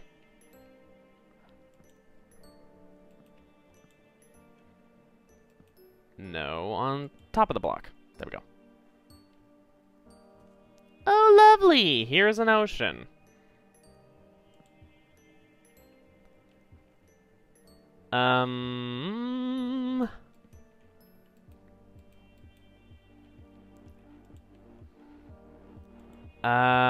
Is this an okay area to really be just going over? It's not ideal, I will admit. Thankfully, this is actually a relatively flat area. Not too bad to go over. That actually looks like it could be bridgeable.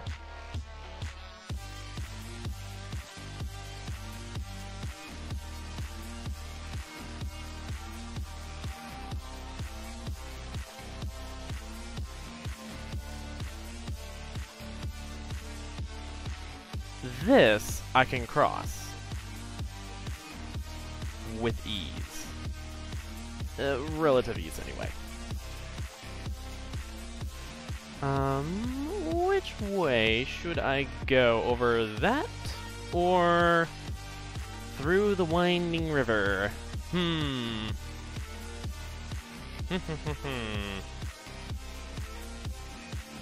Winding river, I think.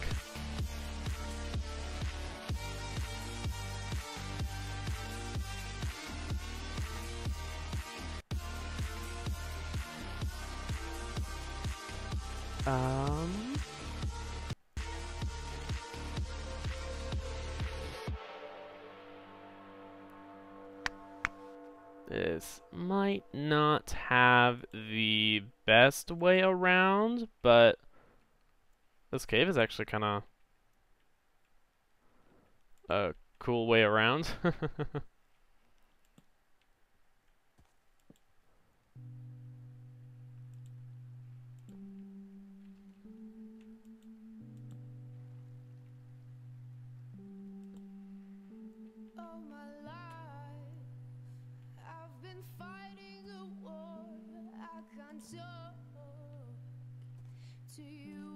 Oh dear.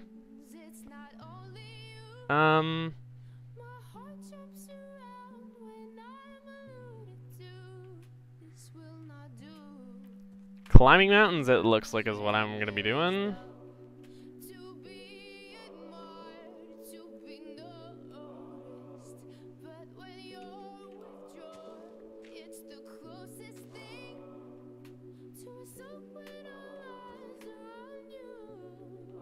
Oh boy.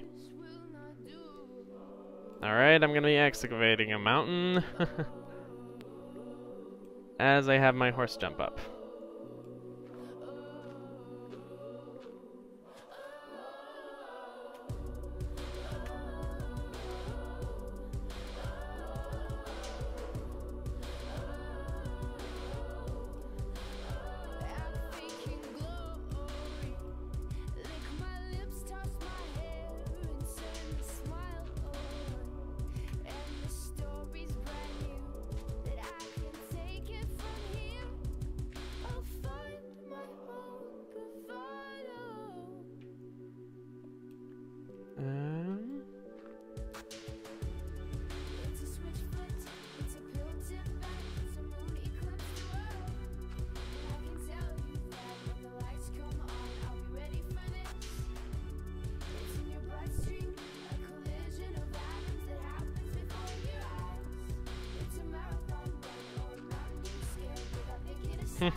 I think that line is accurate to what I'm doing right now. Although I guess this song is supposed to be about getting over your fears, not I might have bitten off more than I could chew, or I'm just doing this because I'm stubborn.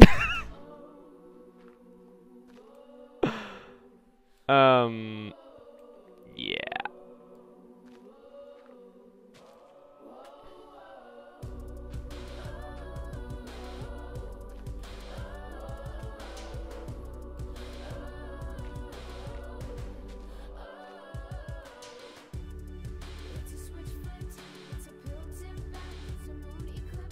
Oh, jeez, that is some vertigo-inducing drop.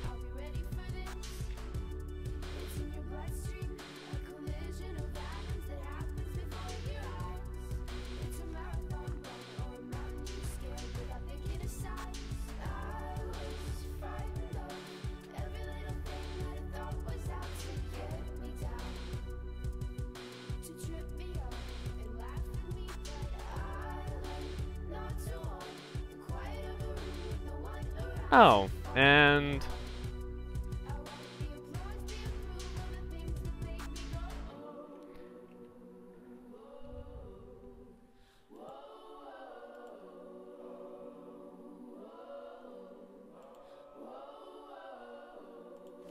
alrighty.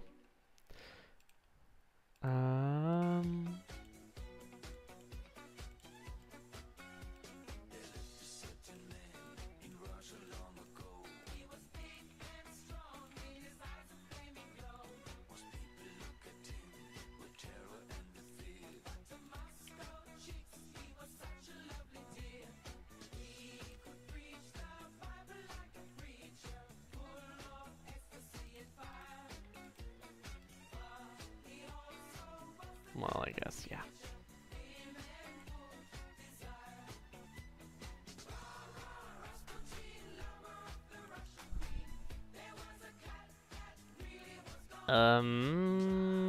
Yes, this is traversable both ways.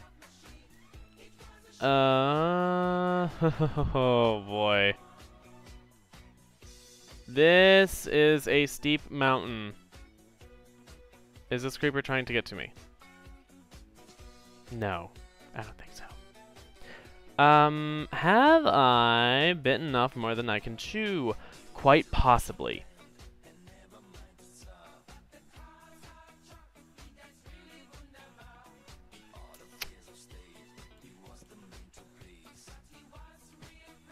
Oh, gosh.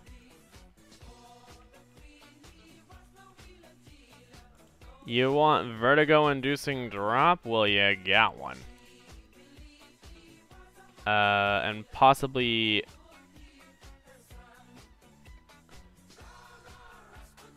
unrepeatable path?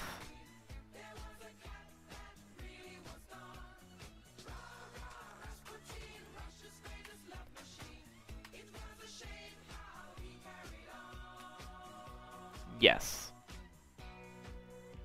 But when his drinking, lusting, and his hunger for power became known to more and more people, the demands to do something about this outrageous man became louder and louder.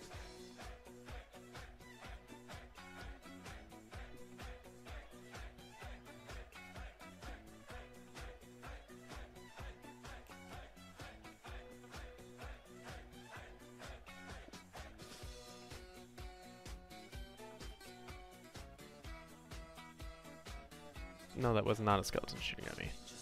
Oh boy.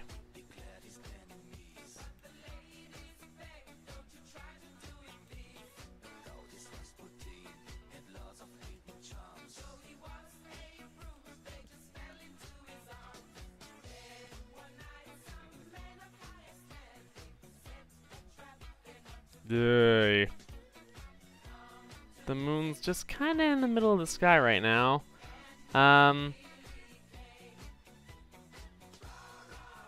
This is so not safe.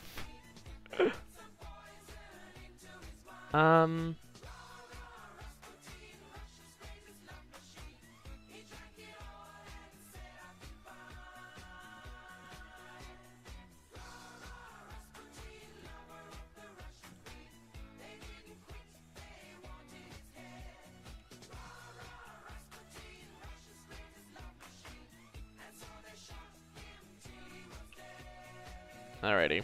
I'm sleeping.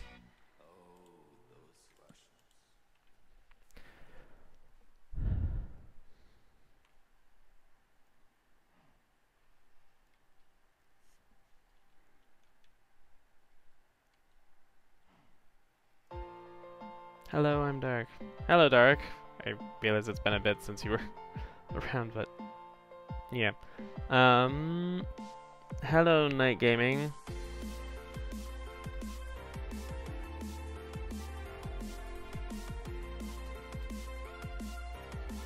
Ooh, well, Well,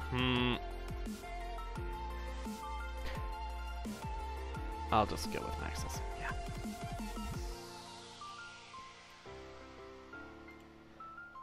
Oh, jeez.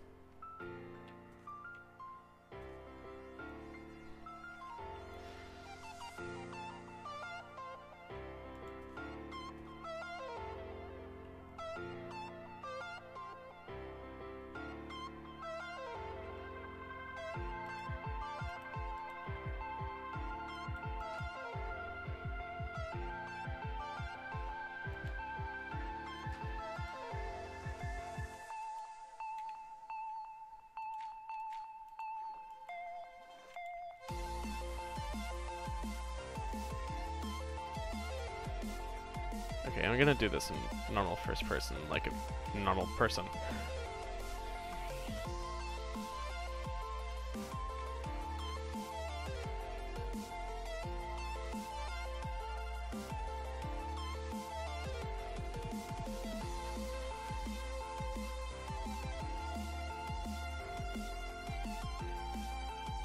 Yeah, there are plenty of torches. Maxis, please don't wander away too far. Thank you.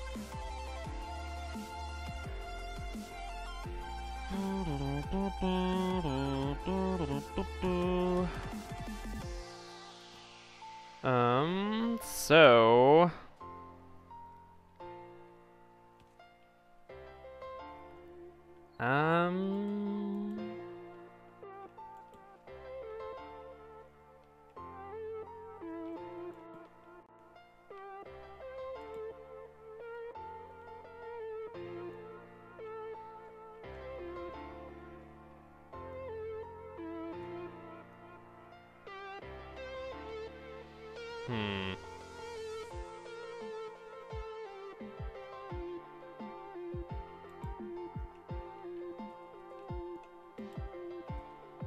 Ooh, village.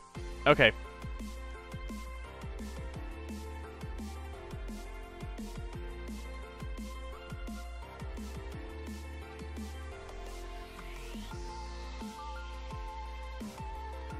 Although I guess really I could just follow along the river. That'd be way easier.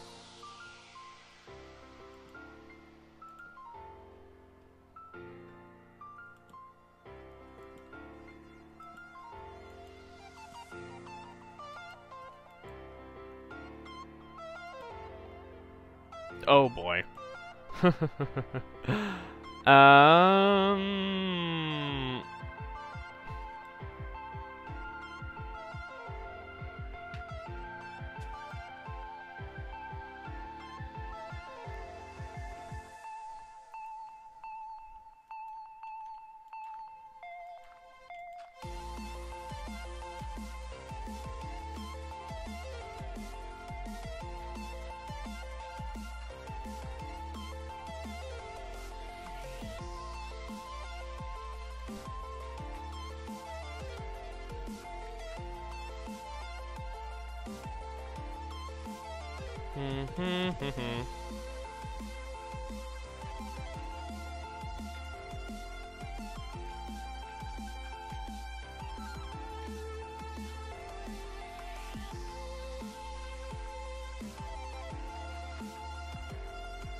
Well, you know what? I think this is a great place to tether Maxis.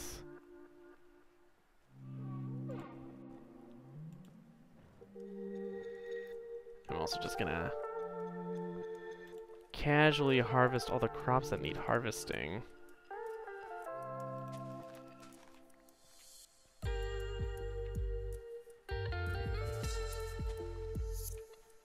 Well.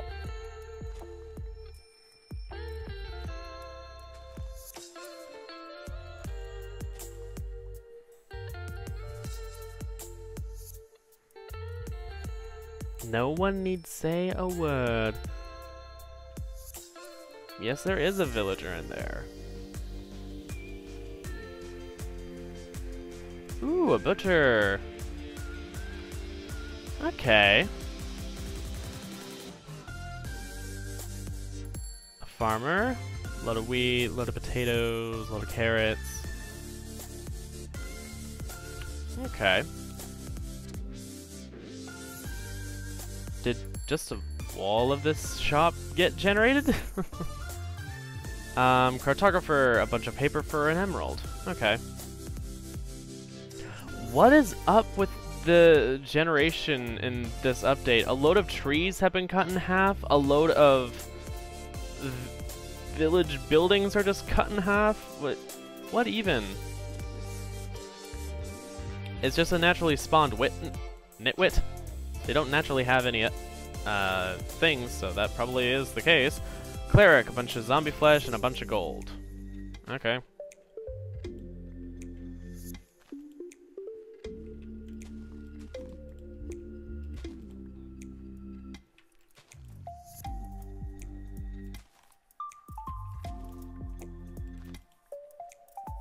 I have enough to be able to trade with the farmer.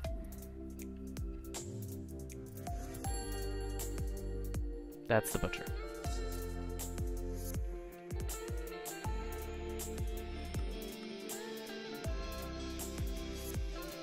What a deal!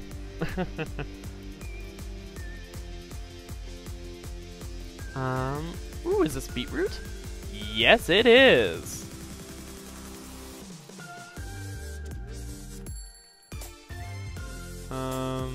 This is all fully grown. That is. Those aren't. Alright, I got some beetroot and some beetroot seeds. Nice! Let's see. You are also a nitwit. You don't have any trades. This village is also small. Are there any librarians around? I don't think there are. Oh. Oh no. That means there might need to be a village breeding program going on. Just saying.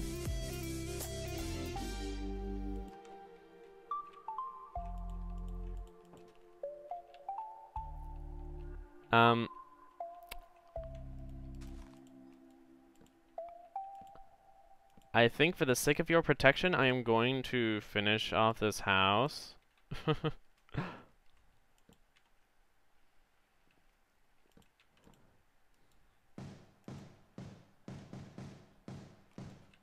I don't have any more wood.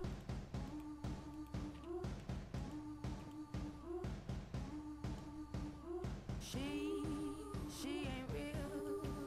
She ain't gonna be able to love you like I will. Slightly dilapidated village house. Don't worry. It's still livable. It still has a place for you to stay away from the zombies.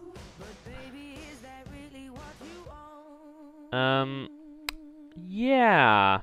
There really aren't that many places for villagers to actually hide away.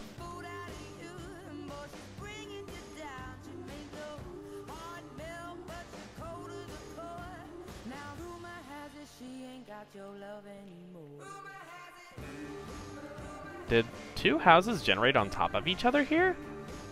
I think they did. What? What even is this? Yeah! What? Or did they generate half and half and then they were just bugged because they couldn't figure out what was going on with this? Oh my goodness.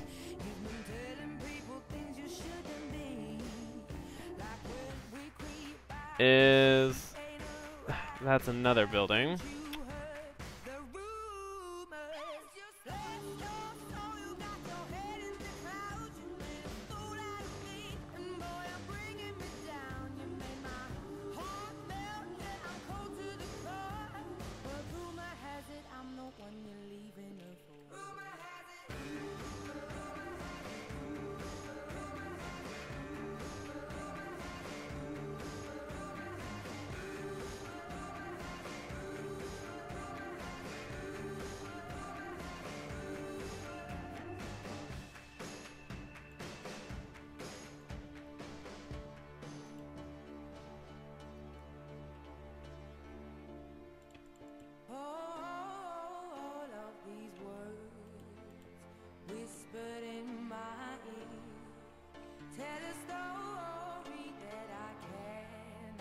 Hello. Lovely home you got here. Up in the sky where no one can bother you or even talk to you. Yep, trades I've already seen. Just enjoy the path I made for you. And by enjoy, I mean please use it. Ah, boy. That kind of dashes my hopes of finding a mending book. At least, not without breeding some villagers. So, that might be in order.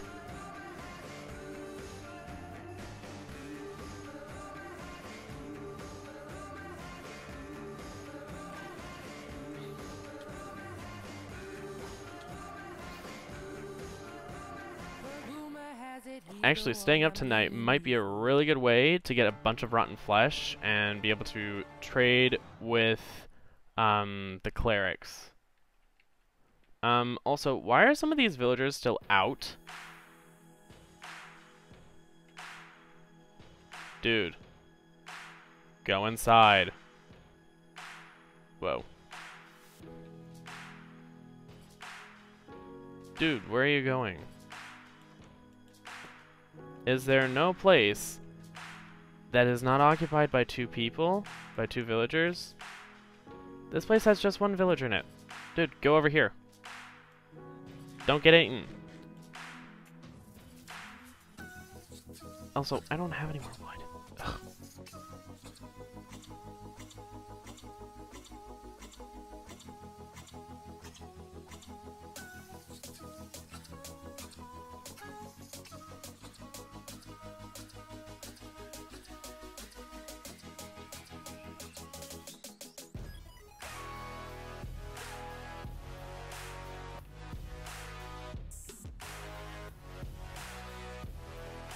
Just gonna give you some light. Light for your survival.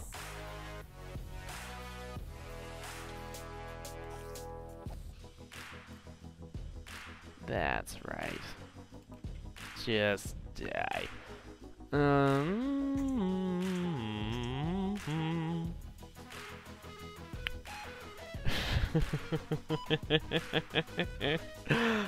Oh, that pathway looks so precarious. It really is. I mean, it's not a wrong assumption.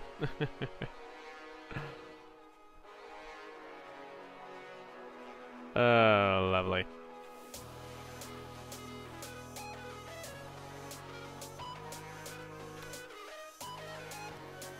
Alright, Skellabum.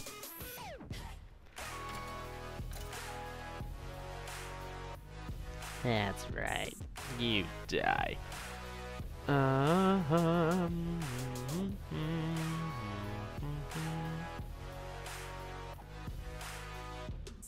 Ooh, I just thought I can't get any chicken or raw stuff for the farmer. Oh. Music is overpowering my voice? Okay. Turned it down. Hopefully that helps. Thanks for telling me, though.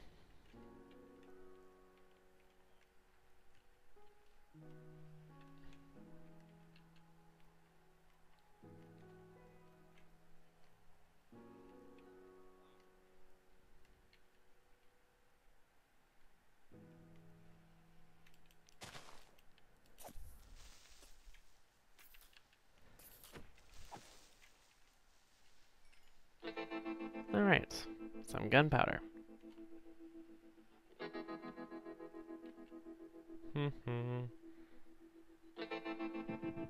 Do you even reach? I mean, I do. Not often enough, I don't think. Yeah, as Andrew said, I focus more on the game.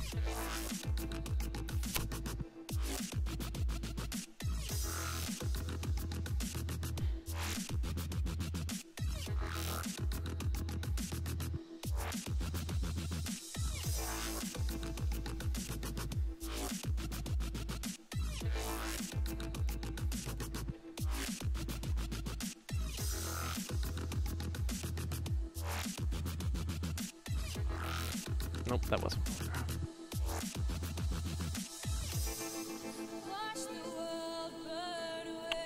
Well.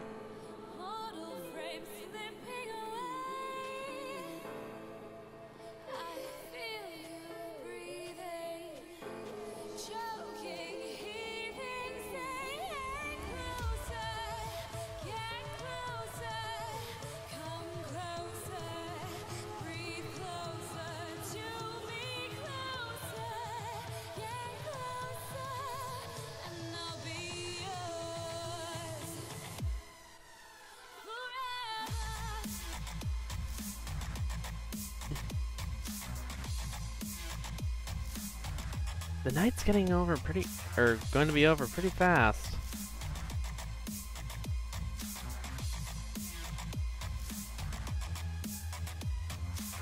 Quack!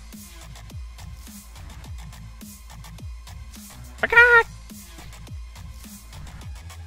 Oh god, baby drowned. Not even just drowned, baby drowned. And I also got a gold ingot. Nice!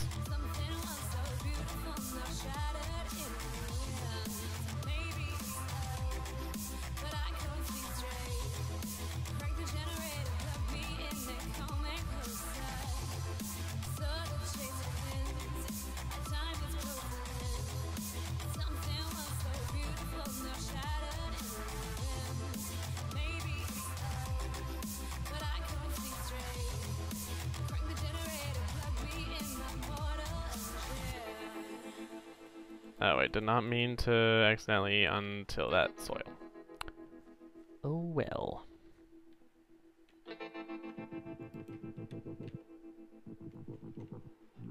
I was about to say, did I only have one beetroot? No, we had 8.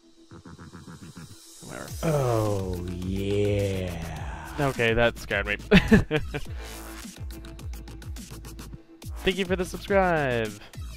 Hello, Funtime April.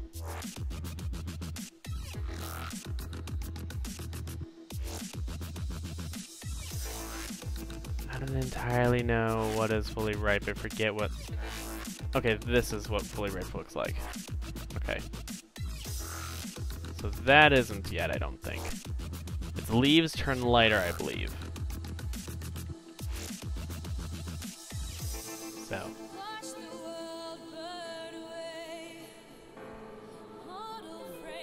It's getting to be daytime. That's great. I think I need to chop down some trees and build some new village houses. Oh jeez. I was worried I would have to dig my way out of that.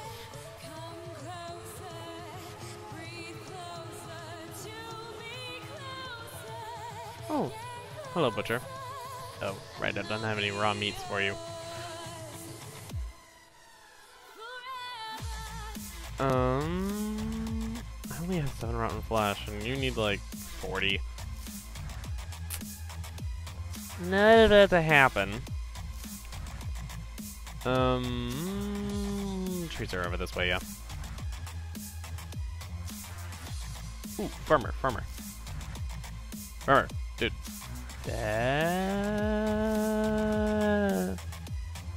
Potatoes? Ding.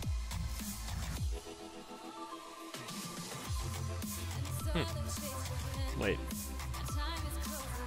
Oh, I can trade in pumpkins. I can also get some pumpkin pie. I can trade in melons. And I can get apples. Ooh. Ah, so that's what happens when you trade a lot. Nice.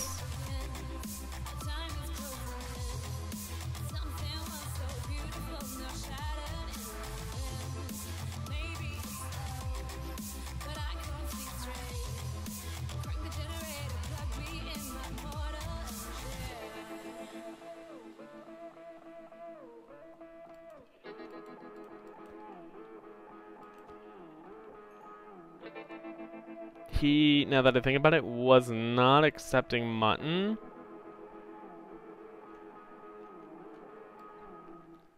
I have more use for the wool, honestly. So I'm just gonna get that.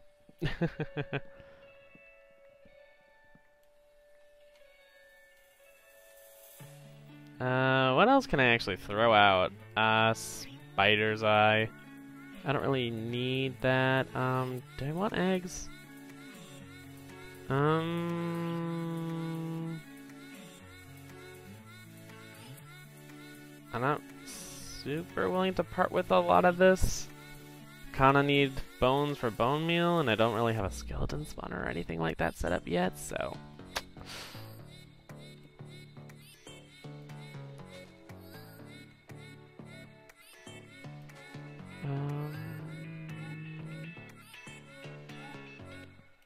I do like the fact that in the new Village and Pillage update... Oh, this is a tall oak. I'm just gonna let that float. I like in the new update that we're gonna get new village buildings, but right now, I'm just gonna utilize the fact that we can be really minimalist and stuff, so that I can not have to chop down too many trees. I can just make some small village houses. And then the villagers will naturally want to breed, and, oh, this is another tall oak tree? Really? This forest has a lot of them, actually. Oh. Do they spawn more nowadays? I don't know. Or have they always just spawned more in these types of forests, and I've just never thought to look? This is a forest. Okay.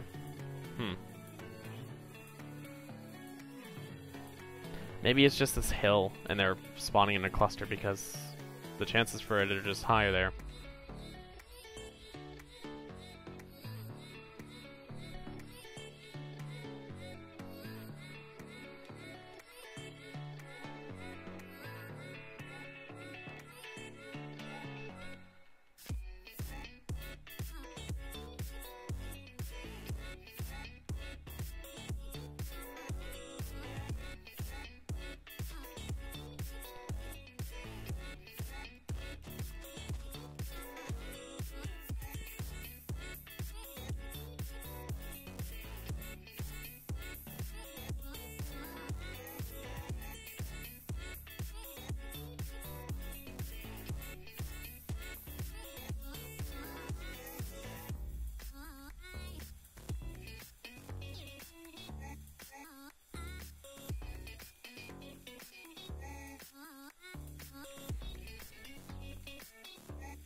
I can actually toss out this diorite, now that I think about it.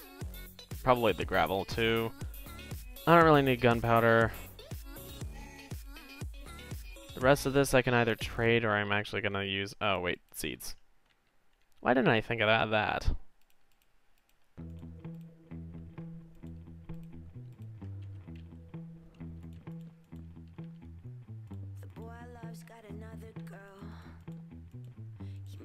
fucking her right now. I don't have an apartment. Thought if I was smart, I'd make it far, but I'm still at the start. Guess I'm contagious. It'd be safest if you ran. Fuck, that's what they all just end up doing in the end. Take my car and paint it black. Take my arm, break it in half. Say something, do it soon. It's too quiet in this room. I need noise. I need the buzz of a sub. Need the crack of a whip. Need some blood in the cup. I need noise. I need the buzz of a sub. Need the crack of a whip. Need some blood in the cup. I need blood in the cup. I need blood in the cut.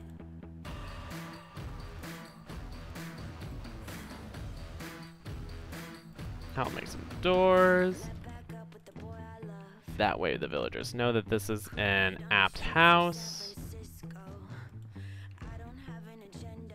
All I do is pretend to be okay, so my friends can't see my heart in the blender.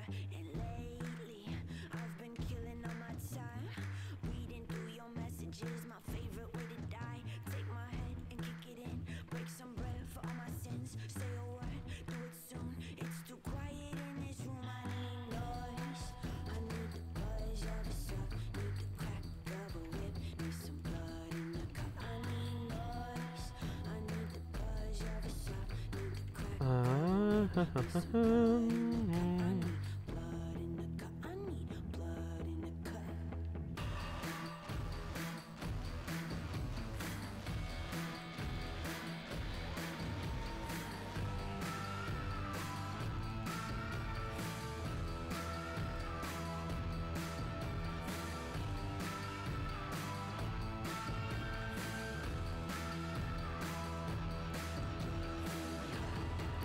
All these villagers probably think, who is this stranger just building a bunch of houses?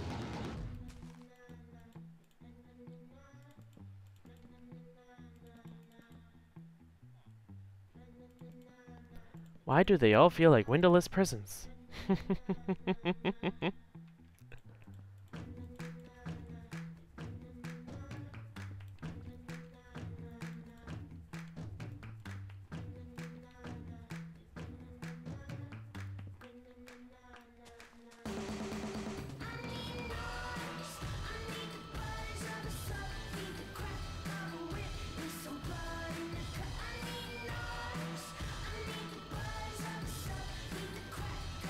Alrighty, village house.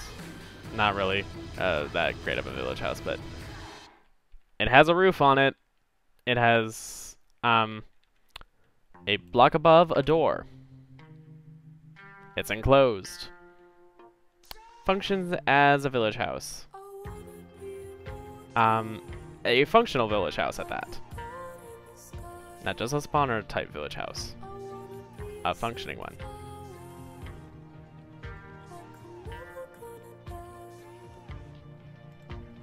Now this one also is a village house. Awesome!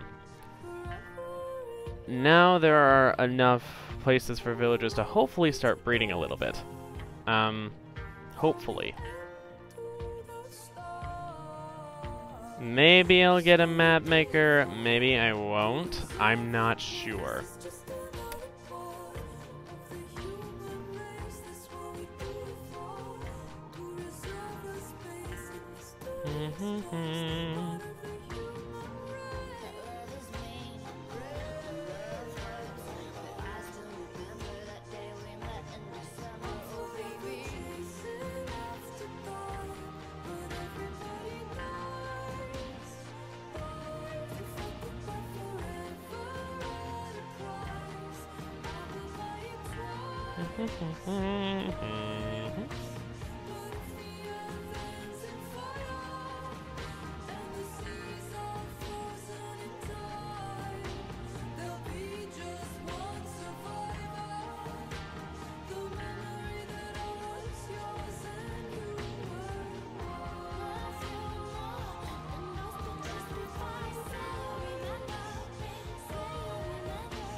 I'm not cutting down the birch trees because 1, I love birch trees. 2, I don't really need a bunch of birch wood right now.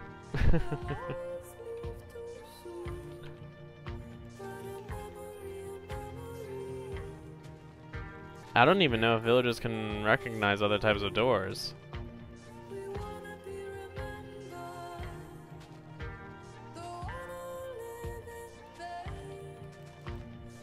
They probably do have the ability to do that. I forget though if I've ever seen villagers actually using other kinds of doors. Well, actually now that I think about it, I probably have. I just can't remember an exact instance. But it's probably, I don't know if they would recognize that for breeding mechanics.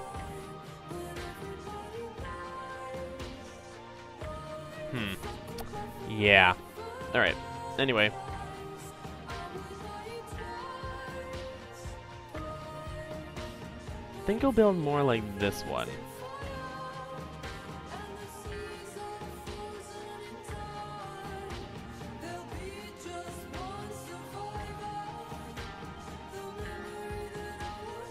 I should also,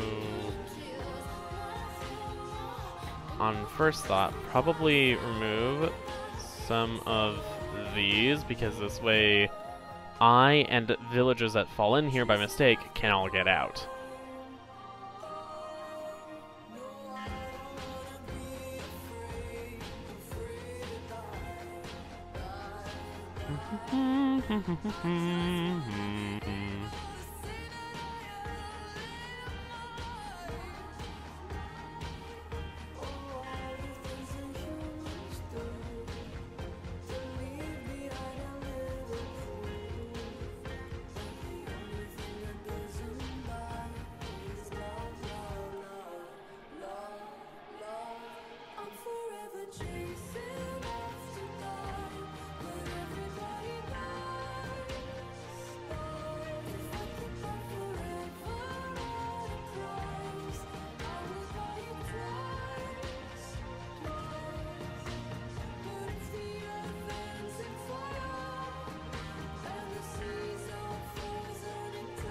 This is going to have a 3x2 interior, and also be windowless because I have no glass on me. No glass, no glass.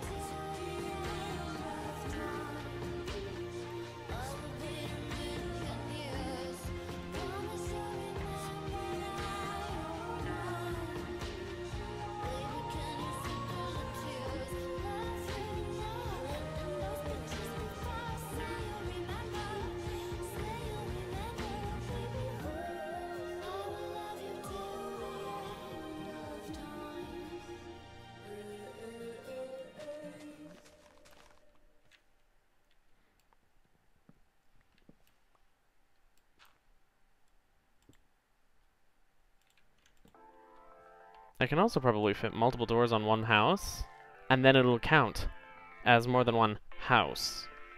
Because they're all enclosed, of course. The mechanic is only so smart, because it's actually kind of costly to compute, like, the villager AI and stuff. Although it is really cool, Tango Tech, another Minecraft YouTuber, he has this modding series where basically for some new cool thing that he wants to experiment to see what it would be like if it was in Minecraft, he makes a full mod for it. And one of the things that he has been working on lately is a more clever villager mod.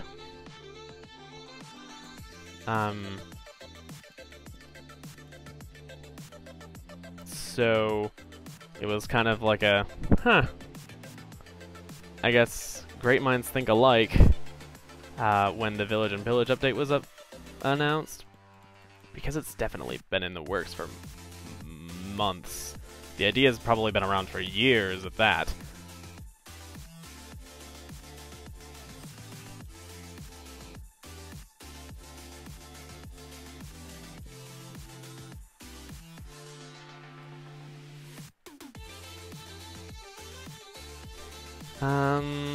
I could mine more cobblestone. I think I actually will tear this house apart, this building, because I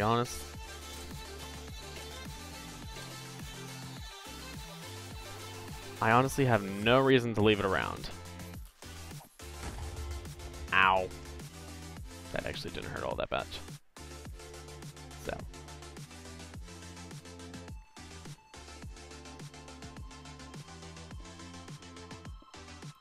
It is. I was about to say it is kind of sad I don't have Silk Touch. I totally do. Ha ha ha. 2 glass panes.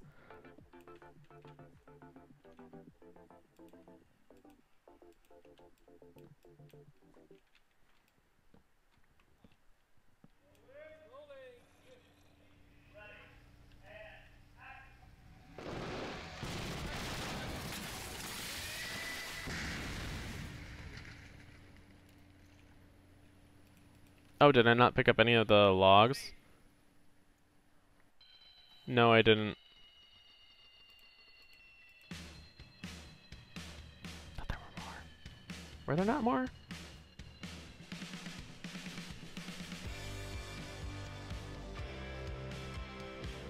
Maybe there weren't more.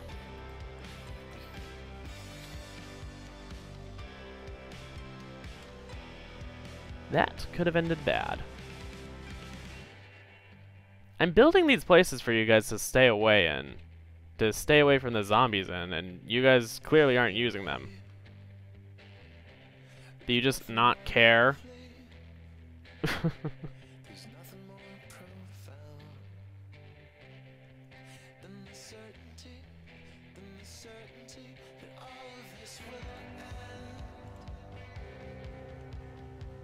Ow.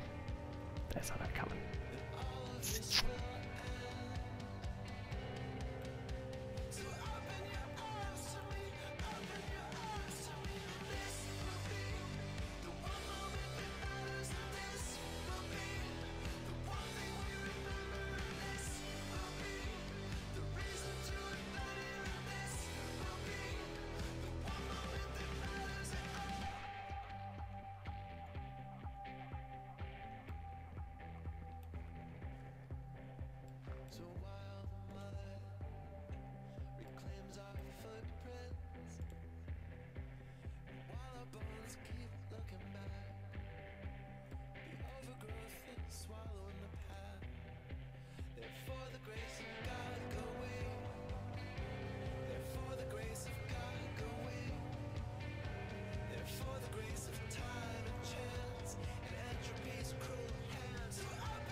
Hello, big arachnid, you overgrown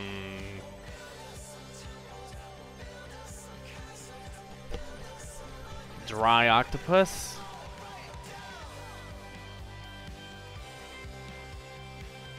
I don't even know what I'm saying anymore, guys.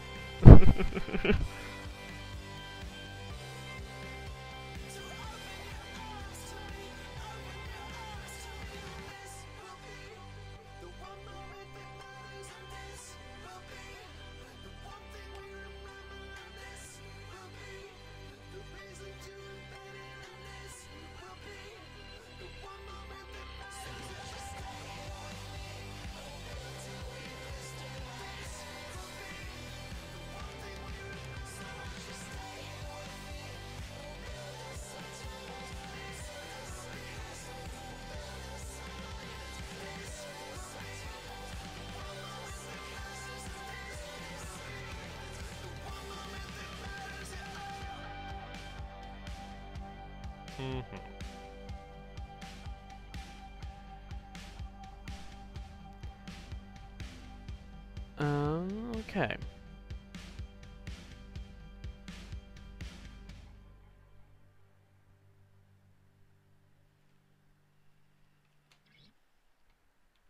Um.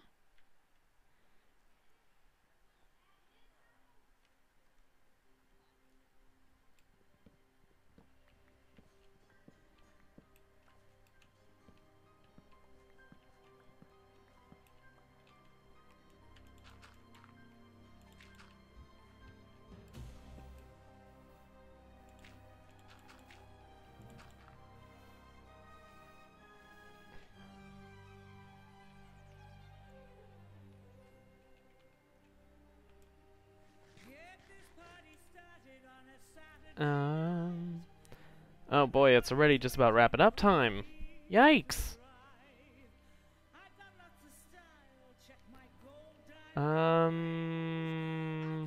Do I have enough wheat to trade with a farmer right now? This was for, yeah.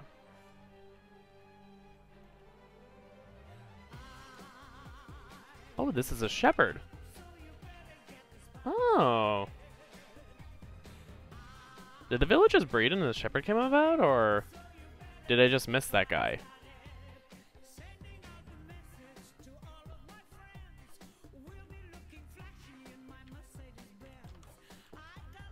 Looking for the farmer.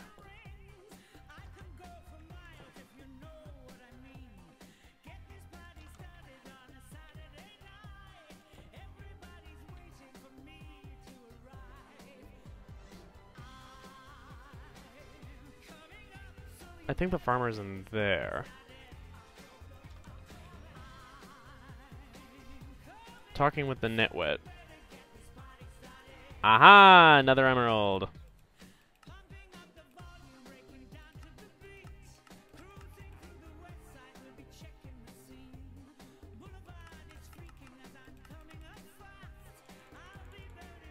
I wish nitwits had trades.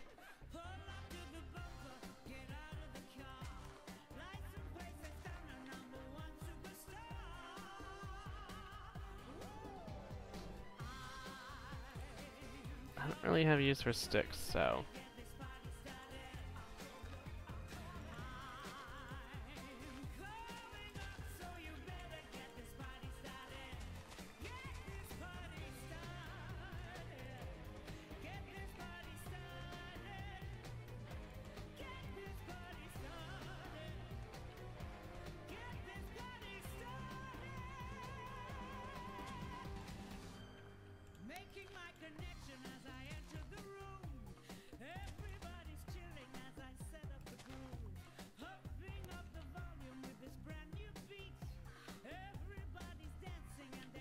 Any last emeralds I can get from these guys? I think it will be from the potatoes.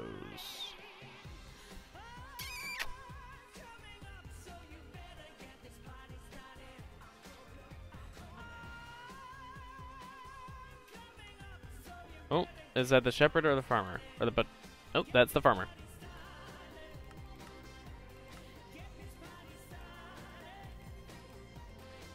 You're welcome. Alright.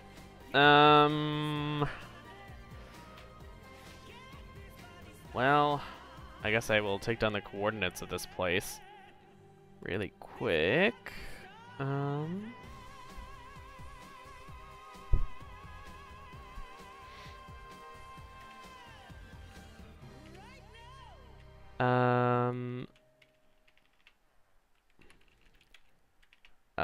Village at 1590 negative 975.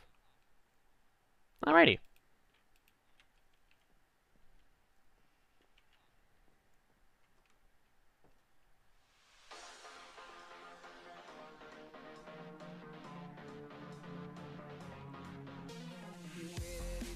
Oh, of course, this is right where that actually is, but whatever.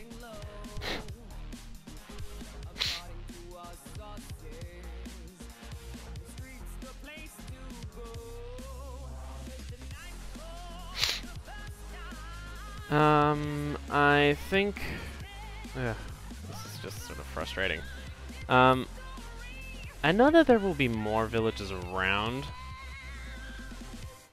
There's probably one somewhere north of where I am. Like my home. Because there's a bit of plains. Pretty sure there's, well, I was about to say, there's desert, but it's like thousands of blocks away. Bet that has tons of villages, though. They tend to. Anyway, this should be a good wrapping up point. Just for today.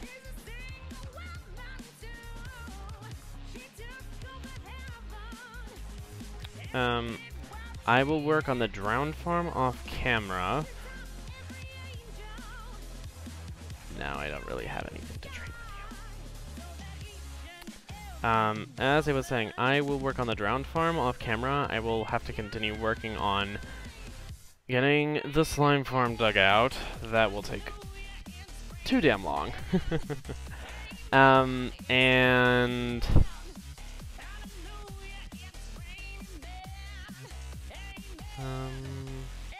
you're nitwits.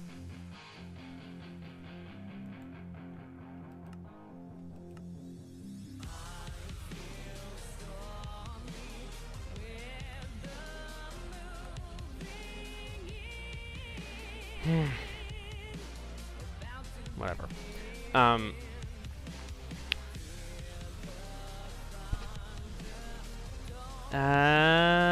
Do I have anything that I can just toss away?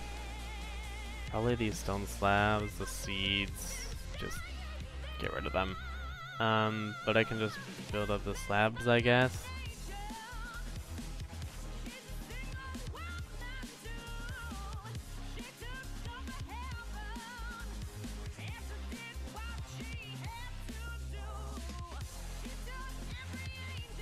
That's not super great, but we'll get away with it. Anyway, I can also get rid of a single potato.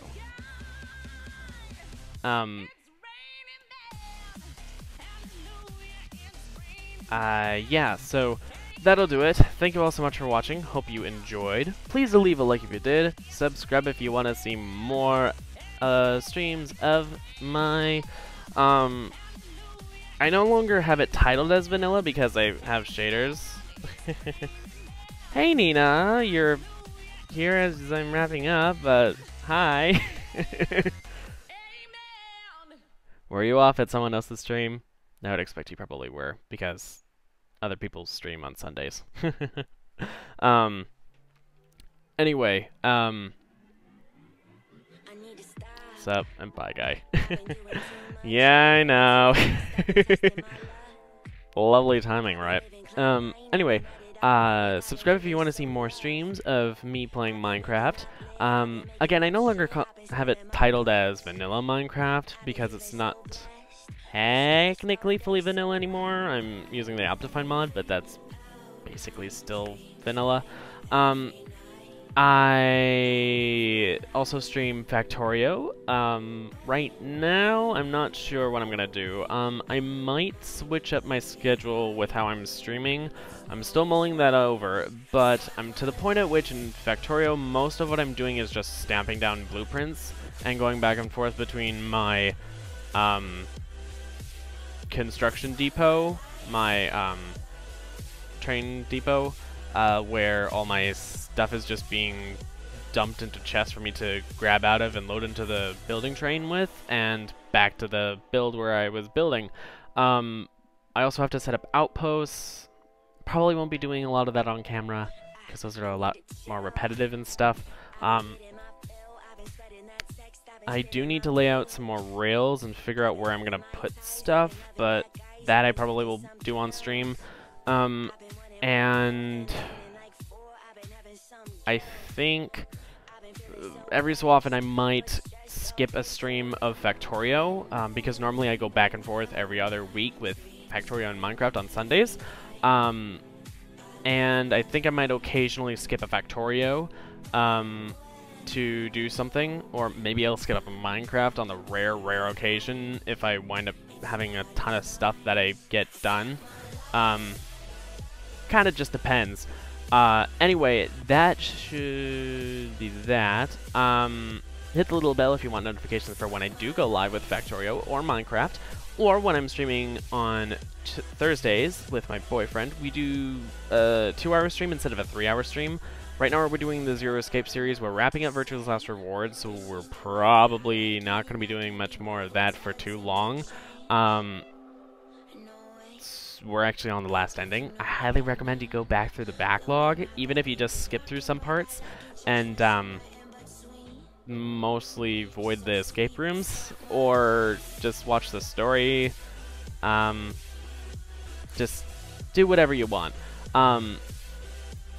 The whole big part of the story is about to finish, though. I seriously recommend you go back through 999 as well, because that is at the very start of the Zero Escape series. We're in the second game. There's a third game. That we will be waiting on doing because we want to take a break from the Zero Escape series just for a little while, because we've been doing so much with it. It's to the point at which we need to stop for a bit. But anyway, we do 2-hour streams of that every Thursday from 7 p.m. US Central Time. That would be 8 US Eastern. And I don't know what that is GMT. I forget the exact time zones and stuff. I know that a lot of people go off GMT because GMT is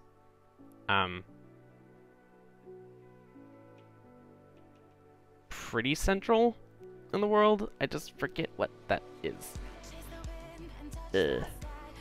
I think it's 5 hours ahead, isn't it? Is it 5 hours ahead?